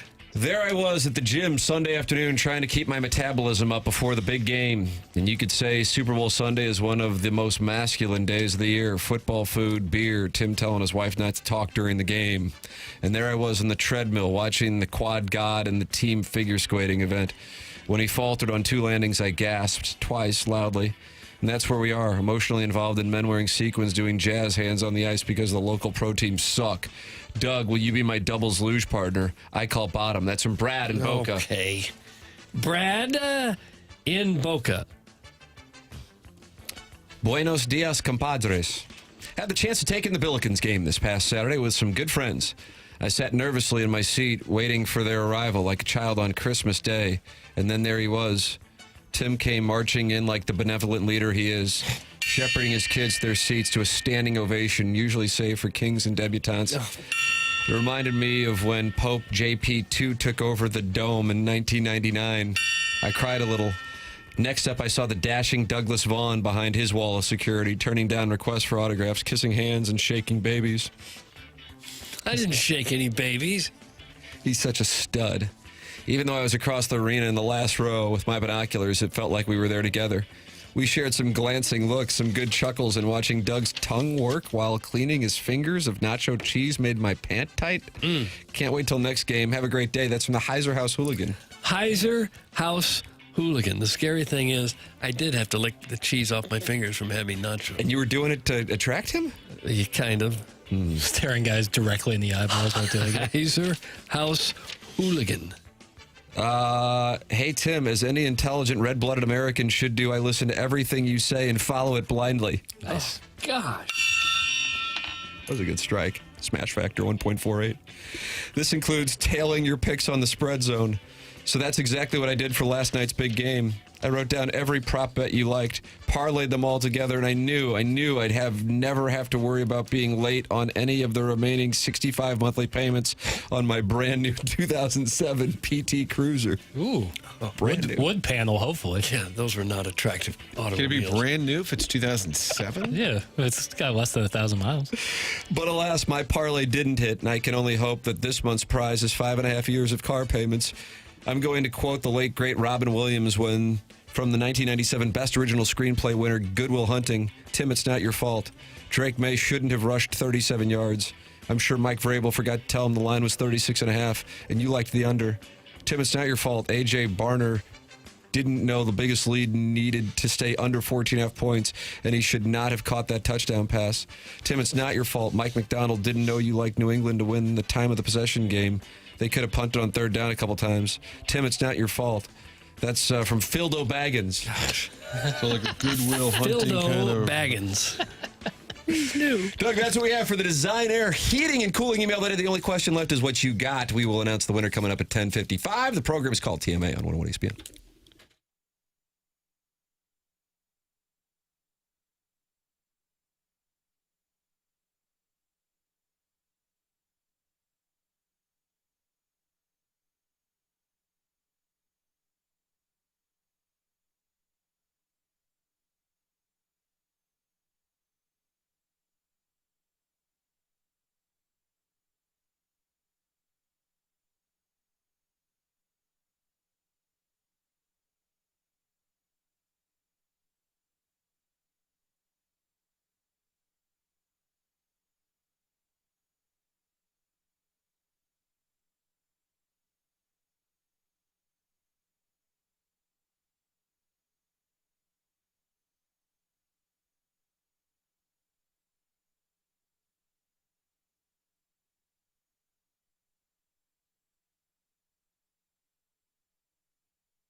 This is Jackson with a Sports Center update brought to you by Saliga Heating and Cooling. College hoops tonight. Arizona heads to Allen Fieldhouse to try to keep their undefeated season going. The number 1 team in the country against Kansas tonight. 8 p.m. tip-off on ESPN. That was another Sports Center update brought to you by Saliga Heating and Cooling, a Daikin heating and air conditioning dealer.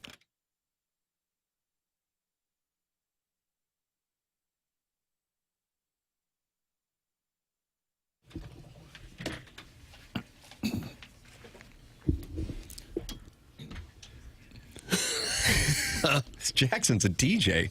It's TMA 101 ESPN.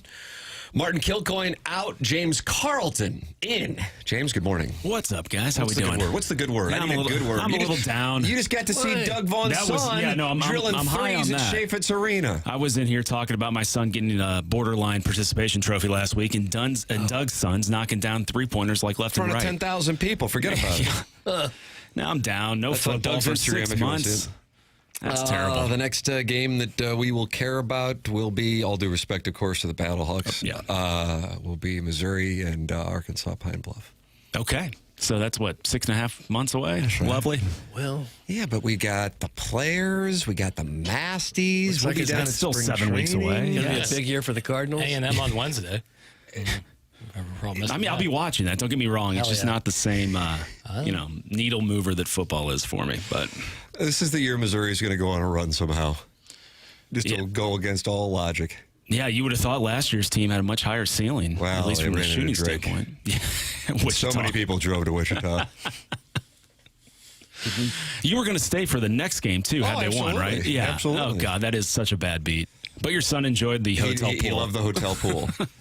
We were thinking about it because the spring break times out with the NCAA tournament this year, and the city selection this year is much better. Wow, shot at Wichita. All due respect, of course. Yeah. I mean, they're big markets minus maybe like Greenville. But you can get to Greenville pretty easily from St. Louis, which is, trust me, I'm as surprised as you are. Would you be more likely to travel for SLU or Mizzou? I think this year I would travel for SLU. Right, I would too. Much more. Just more entertaining. We've gone to 6 or 7 games this year. But your youngest might be a little aggravated by that, right? Yes, he is now being, and he really wants to meet Robbie Avila, but he is calling himself a Tiger. And I said, well, if you meet him, maybe you can, Jackson. I mean, I stand with your youngest. Jackson, he had a cake. Happy birthday to Aiden the Tiger. Jackson's like, and now he wants to be addressed. I said, "Oh, it's Aiden." He goes, "Aiden the Tiger." How about that? This guy's a true son. Yes. I think he has 6 different accounts on Tiger Board. And has he seen a win? No, he is winless. Winless for Missouri games, undefeated for Billiken games. Okay, very nice. Yep. So maybe it would be good. That'll do that to you. Because I did bet SLU to win the national championship, and it's plus 40,000 when I got the bet in. So that'd be a nice little hit. That would be a nice little hit. You got to see Doug's son Nick just drilling threes at the buzzer. Yes, from the top of the key. Love it. That's on Doug's Instagram channel if people want to see it, or Instagram page. What the hell do you call it? Instagram account? Hell, I don't know. Page, Just Instagram? account. Yeah. Instagram? Yeah. I don't know. Doug's IG. Yeah.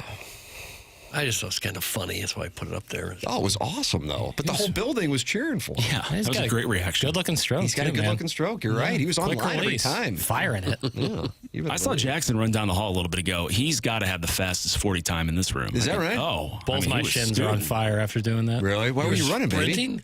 Recreational? Get my coffee. The coffee What if you machine. were taking a recreation? You weren't doing that. I couldn't do it that fast. You'd have to be awfully efficient. You'd have to get the proceedings going before impact, You'd and have that's to be never a good turtling. idea. Oh. Yeah, never a good idea. Will you bozos stop living in Mizzou Fantasyland? That's from Eric in the Central West End. No, I'm going to continue to live there. Matter of fact, I have prime real estate. This is the year that somehow they go on a run. It's just the way that it winds up working out. It's so weird. What was it, 2002? I think they were an 11 seed. Or 12 seed. I went on the road with them. Both, they went to Albuquerque, and I flew back to St. Louis, and then flew across the country to San Jose. That was a quick turnaround, too, because they played that Thursday night game against UCLA. So, yeah, the benefit of hindsight, that was a little odd. Doug, our KMOV travel budget, fly from Albuquerque to St. Louis. Yeah, we used and to then do probably things 2 like days that. later, flew to San Jose and stayed there. And they really should have gone to the Final Four that year. Oklahoma?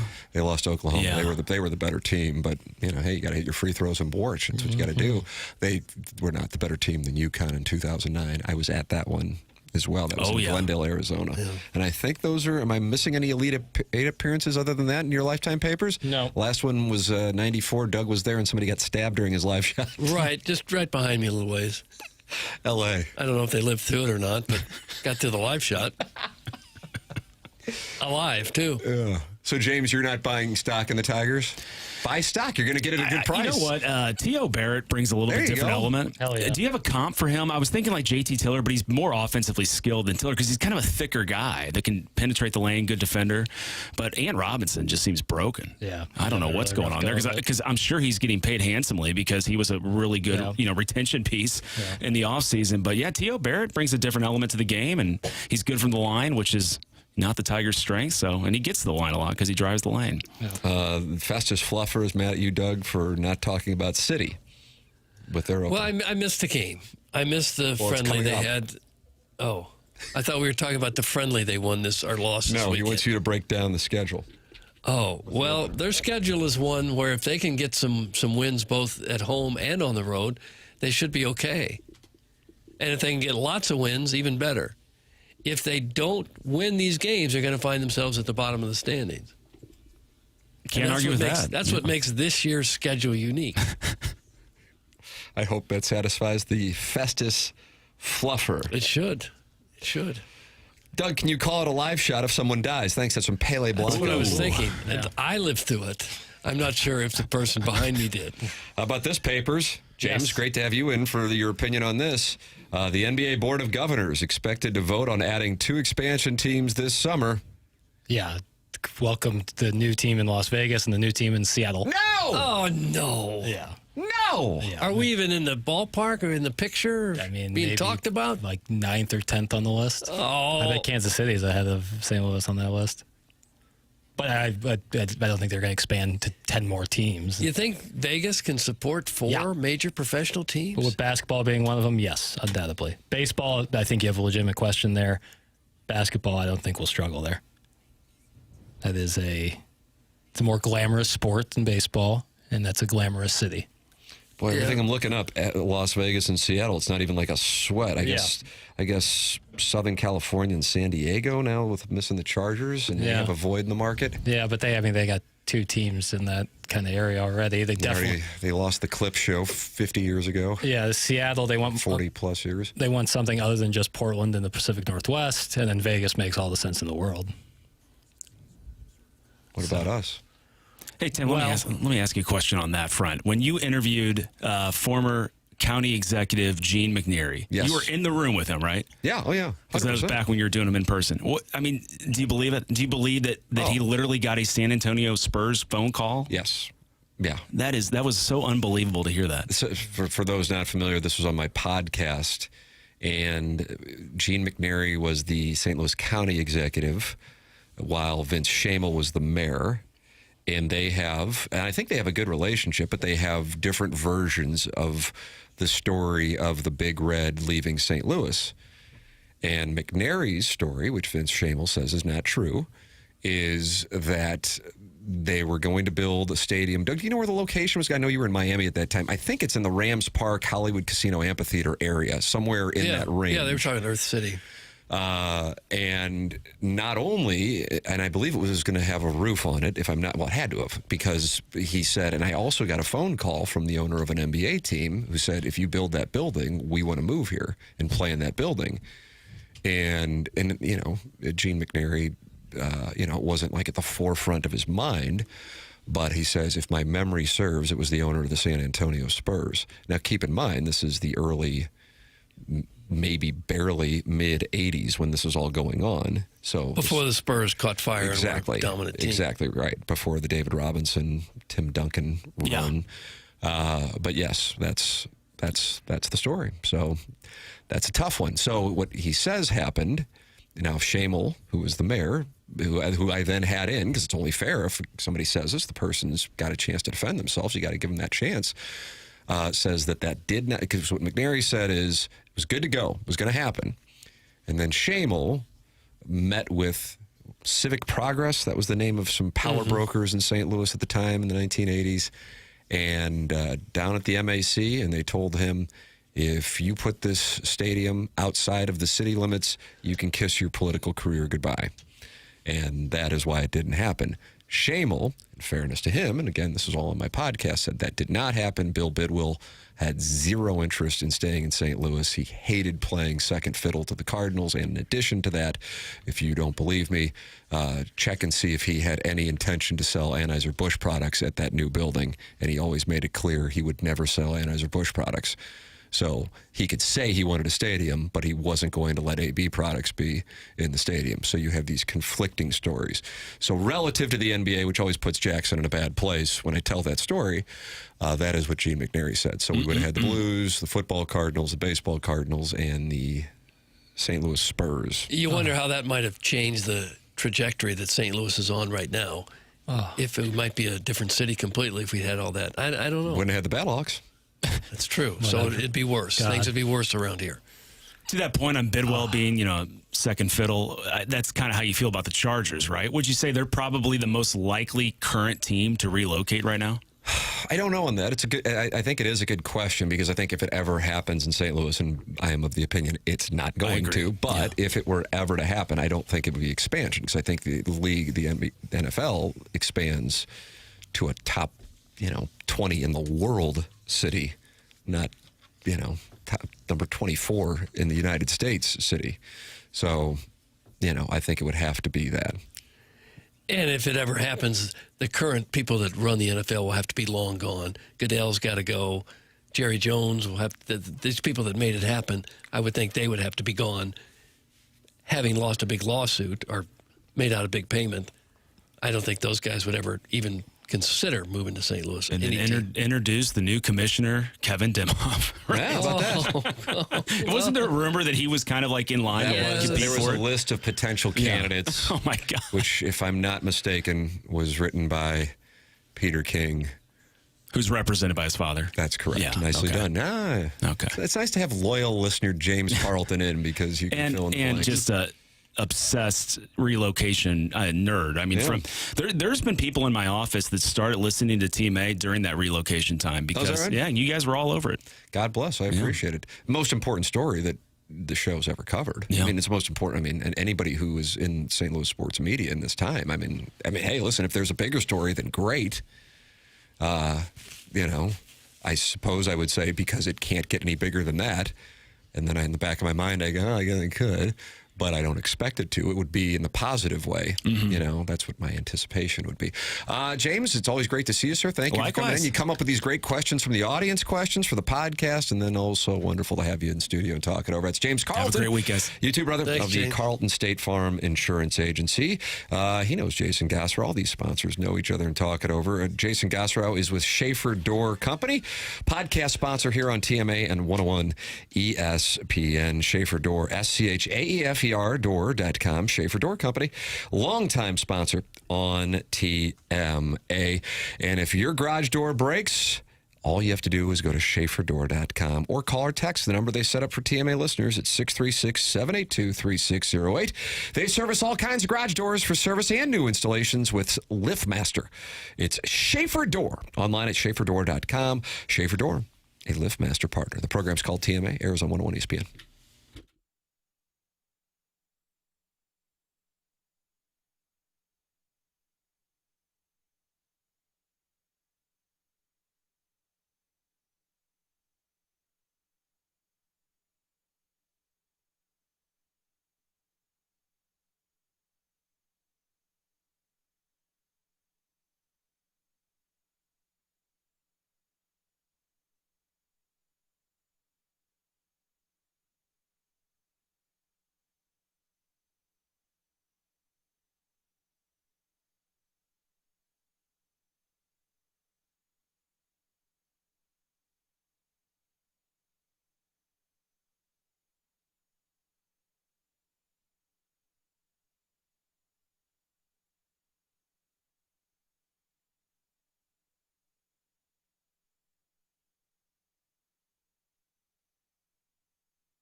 Welcome back to the Morning After on 101 ESPN. Tim McKernan, Doug Vaughn, Chairman Kurt sliding into the dais with Martin at onboarding, and little Jackie Papers on the ones and twos. We'll announce the winner of the Design Air Heating and Cooling Email of the Day coming up in a matter of about 20 minutes here on the program, and then BK and Ferrario will take over. Doug, worst Super Bowl ever is trending on the Twitter tweets as last night's festivities.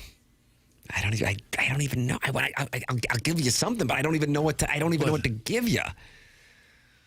I mean, then it became, the Seahawks must be one of the greatest teams of all time. I don't think that that's going to wind up happening. No, one of the greatest teams of all time. I mean, no. I didn't think there was a commercial. Jackson, you were looking at the ad meter. What was considered the best commercial? I know people. You like the Dunkin' Donuts one? No, I did not like the Dunkin' Donuts one. The Anheuser-Busch with that was my favorite. Eagle. That was awesome. That's being when ranked Freebird playing, that was sweet. The Dunkin' Donuts one with the 90s television, but they're all AI de-aged, was terrible. Get out of here with that. Okay, calm down. Same with the Jurassic Park one. It's like one of the best, most entertaining movies ever. And let's just, we'll just use it for this purely, it's just so annoying. But what are you going to do? I think the Ring camera ad had a lot of people a little concerned. There was one about getting checked for prostate cancer. I think that was kind of funny. Yeah, I like that one too. Yeah, I liked the Bradley Cooper, Matthew McConaughey one too, the Uber Eats one. I enjoyed that. They've been running that though. Yeah. But I don't think I've ever seen it. That was like the full version. And they did a trailer for the Brad Pitt Once Upon a Time in Hollywood spinoff that's coming out on Netflix soon. So strong. Fired up. Yeah, David Fincher's directing that. I'm excited for that. David Fincher, Doug, you always like when he... Just because of Fincher you're excited? No, because I loved Once Upon a Time in Hollywood, and then Tarantino wrote this kind of spinoff, and David Fincher, another one of my favorite directors, is directing it. So it's kind of perfect. I always like to do recommended reading, recommended listening, or recommended viewing if I see something that I think the audience would enjoy. Doug, I got 2 recommended viewings. I know you've already watched one of them, and that is the Netflix 1980 Miracle on Ice documentary. Yeah. I was kind of like, man, I know ESPN did something on it. I think HBO did something on it. And then, of course, the film Miracle. Yeah, 04. So I was like, I mean, I love the story. But I feel like what it's been American told. doesn't Right. love the story? Side of Jackson. But, okay, I'll watch. And it's outstanding. Yeah. You watched it. And 46 years later, these guys are still emotional talking about it. That's awesome. In tears, some of them. It's really good. And I went into it kind of skeptical, but it's skeptical not on the story, of course, but skeptical on what angle can they take. And it is big time. I'd watch it again. My father-in-law was BSing with me about it, and I said, yeah, man, you got to watch it. It's so good. So I'd recommend that. That's on Netflix.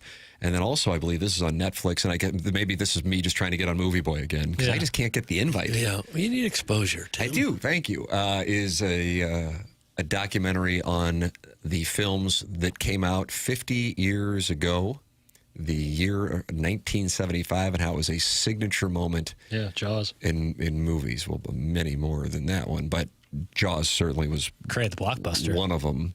But just kind of like how it went from... It used to be... Doug, what is it? Ethel Merman, she would say there's no business like show business. Like no business, I know. Everything about it is appealing. Nice. Everything the critics will allow. That's something. I'm not poor lyrically. And that played a role in, well, not that, but 1975 and everything that was going on with the United States at the time kind of opened up to... more, let's go out to see a movie that's going to make us depressed. Yeah. Was Exorcist 1975 or is that no, a year or two before? 73-ish. Yeah. Okay. I know Doug doesn't know the years. Yes, 73. Okay. Let me read you real quick the winners of Best Picture in the decade of the 1970s. All right. Patton with George C. Scott. Okay. University of Missouri product. Yeah. French Connection, The Godfather, The Sting, Godfather Part 2, One Flew Over the Cuckoo's Nest, Rocky, Annie Hall, The Deer Hunter, Kramer versus Kramer. How do you do, J.D. Drew? I mean, that's unbelievable. I like those types of movies so much better than the computer-generated. Couldn't agree more. Look at you and Jackson. Lockstep, baby. Ground. Yeah, lockstep. Because I think you can relate so much more. In 1975, the Best Picture nominees, oh my God, One Flew Over the Cuckoo's Nest, Barry Lyndon, Dog Day Afternoon, Jaws, and Nashville. Unbelievable. Forget about it. Unbelievable. But most of those are Or like movies you can relate to. When you go in Yeah. the ocean, you can relate to Jaws, For but there's sure. nothing you can relate to with Spider-Man. Agreed. We're in lockstep here, baby. Okay. We're in lockstep here, baby.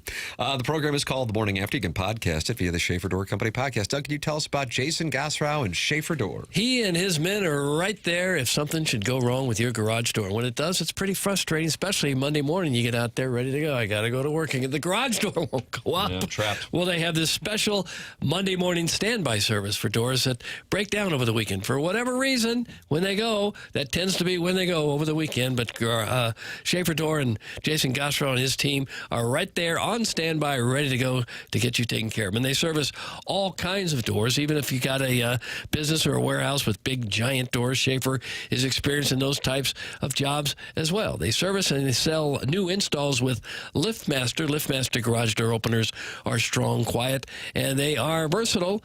It's a business that has multiple family members working there. They can handle any kind of job, small job, huge job. You actually call them on the phone. Someone's going to be there. You'll talk to a real person. Service techs aren't commission-based, so they're not going to try to sell you anything with that garage door that you simply don't need. The website, again, SchaeferDoor.com. Schaefer Door is a LiftMaster partner. There it is. Podcast via the Schaefer Door Company podcast. This is TMA 101 ESPN.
Best part, Clint Kybyak, new Raiders head coach. First-round pick and a lot of young offensive players. Let's go Raiders. 3-4. Doug, that's not his real name, is it? That's Kubiak, but it might have been a misspelling. Okay. But that is the best part. All right. That's what it says. I just read what's at the top of the Air Comfort Service text inbox. Yeah, well, he certainly coached a great defense. Wait, how can Jackson care about all the great movies from 1975 but not the 1980 Miracle on Ice with the weak excuse that it was before his time? That's from Shooter McGavin. That's not the excuse I use. The excuse I use is I don't care about hockey. Oh! Hey! As Al Michaels said in the intro, there are a lot of people watching this game tonight who don't know the difference between the blue line and the red line. But that's not what this is about. Mm-hmm. This is about America. He did it in a Kennedy accent. Yeah, he did not. Ken Dryden looked at him confused. Well, Al Michaels said at one point, I've been asked many times, what are we ever going to see that's going to top this? And he says the answer is nothing. Yeah, I've seen Miracle and I really like it. I like the Miracle on Ice story. I don't know why this is like being construed. This is nonsense. That's kind of engagement farming. I guess. I enjoy that story. It's an incredible classic American comeback story. Mm-hmm. I don't really see why that would be controversial of me to say I like it. Well, people are upset with you. It's fine. It's fine. I would never use the excuse because it was before my time. We've never been in an era where you can learn stuff about before your time more than we are now. Hey, Tim, Jackson just listed the top movies of the 1970s. That happened. Can I make the captain's log tomorrow? That's from Harrison's brother Master, not happy with the topic. Oh, I don't care. Let's block him. Block him. No. But you look at like some of the movies also nominated. It's like just as good, you know? Chinatown, Dog Day Afternoon, All the President's Men. Bob Redford, Dusty Hoffman. Mm-hmm. Yeah. Dusty. You know him well enough to call him Dusty? Lusty. What's your favorite Dusty movie? Graduate? Graduate. Yeah. I guess Meet the Fockers is too. It's up there. I have nipples, Greg. I guess that'd be Meet the Parents. That film's 26 years old. Think about it. That's crazy. My goodness. That's crazy. Let's see, Doug, we got that appliance discounter suspension log. How's it? Nobody got suspended today, I don't think. Not yet, but there's still time. Harrison's brother Master is asking for it. He wants it? It seems like it. He just wants to do the captain's log. What's wrong with that? He's trying to help out. Well, do it your own damn. Do it yourself and send it to nobody because that's about as good as you're going to get. Damn. Yeah, damn's right. TMA listeners, Appliance Discounters has an exclusive deal just for you. Come in today and receive an instant 5% rebate off your next appliance purchase. That's right, 5% instant savings off Appliance Discounters' already low prices. In addition to the 5% instant rebate, you can receive other factory rebates, some up to $1,500 direct from the manufacturer. Now you know why they are called the Appliance Discounters. Huge savings, locally owned, next day delivery, 18 months interest-free financing, all from the #1 largest family-owned appliance retailer in St. Louis. Visit any of their 7 St. Louis area locations: Afton, Baldwin, Concord Plaza, Earth City, Maplewood, St. Charles, or shop online at theappliancediscounters.com. We'll take a commercial break, come back with the final segment of today's presentation, including the Design Air Heating and Cooling Email of the Day winner. This is TMA on 101 ESPN.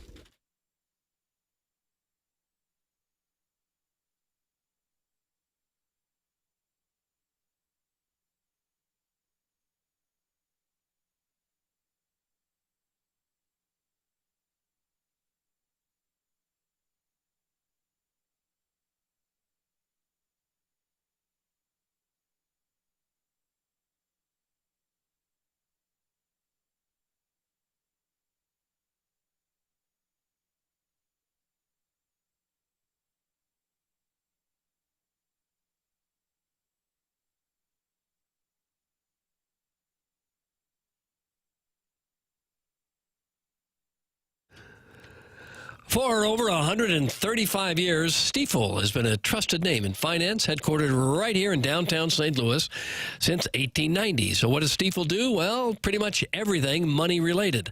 Wealth management, check. Banking through Stifel Bank, yep. Own a business? They've got a full-service investment bank for that, too. Basically, if it involves finance, Stifel has a solution for you. With 12 offices across the St. Louis region and more than 400 nationwide, Stifel combines local experience with national reach. niche. Unlike many firms, Stifel isn't bank-owned. They own their own bank, and that independence allows them to focus on one thing, doing what's best for their clients. It's a philosophy that has made Stifel one of the fastest-growing wealth management firms in the world. Their tagline says it all, where success meets success, and that's why they're partnering with TMA. It just makes sense. Stifel and TMA, where success meets success. Stifel Nicholas and Company Incorporated, member SIPC and NYSE.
This is Jackson with a Sports Center update.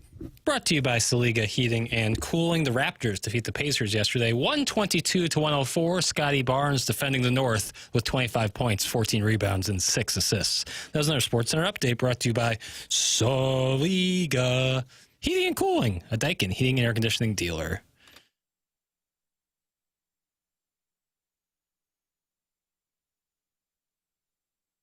Welcome back. It is 101 ESPN.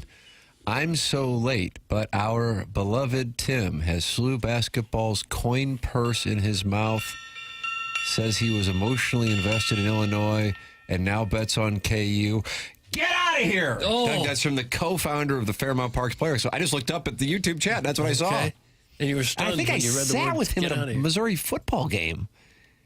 Doug, didn't I sit with him? I don't know who you Was it the sat with. Alabama game that I sat next to him? Oh, who you sat with? I was sitting next to damn Alabama fans for that game. That stunk. And they had their shakers. They don't call them pom-poms. They call them shakers. Really? Yeah. And they shook him right in your face? They were right behind me. Hit the left side of my skull. Right side was fine. Oh.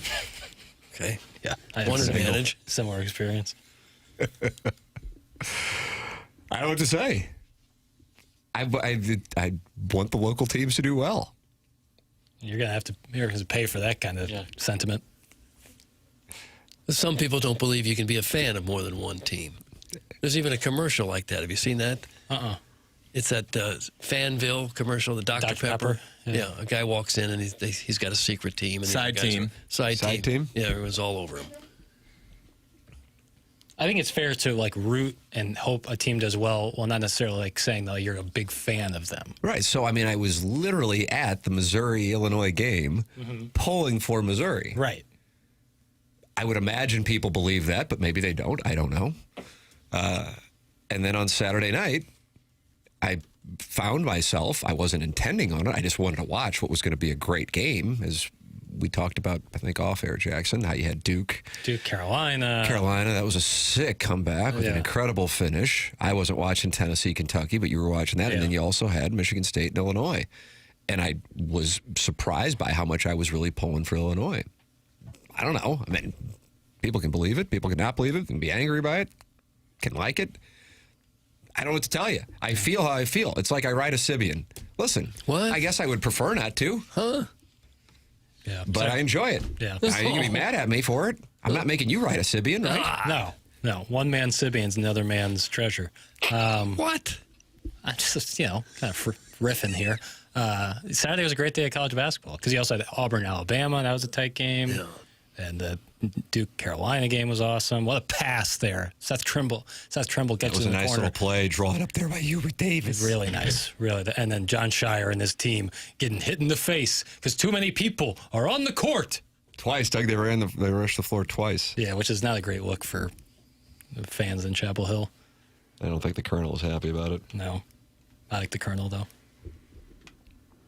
Well, the North Carolina fan base, they've won enough in the past. They should know better than that. I tend to agree.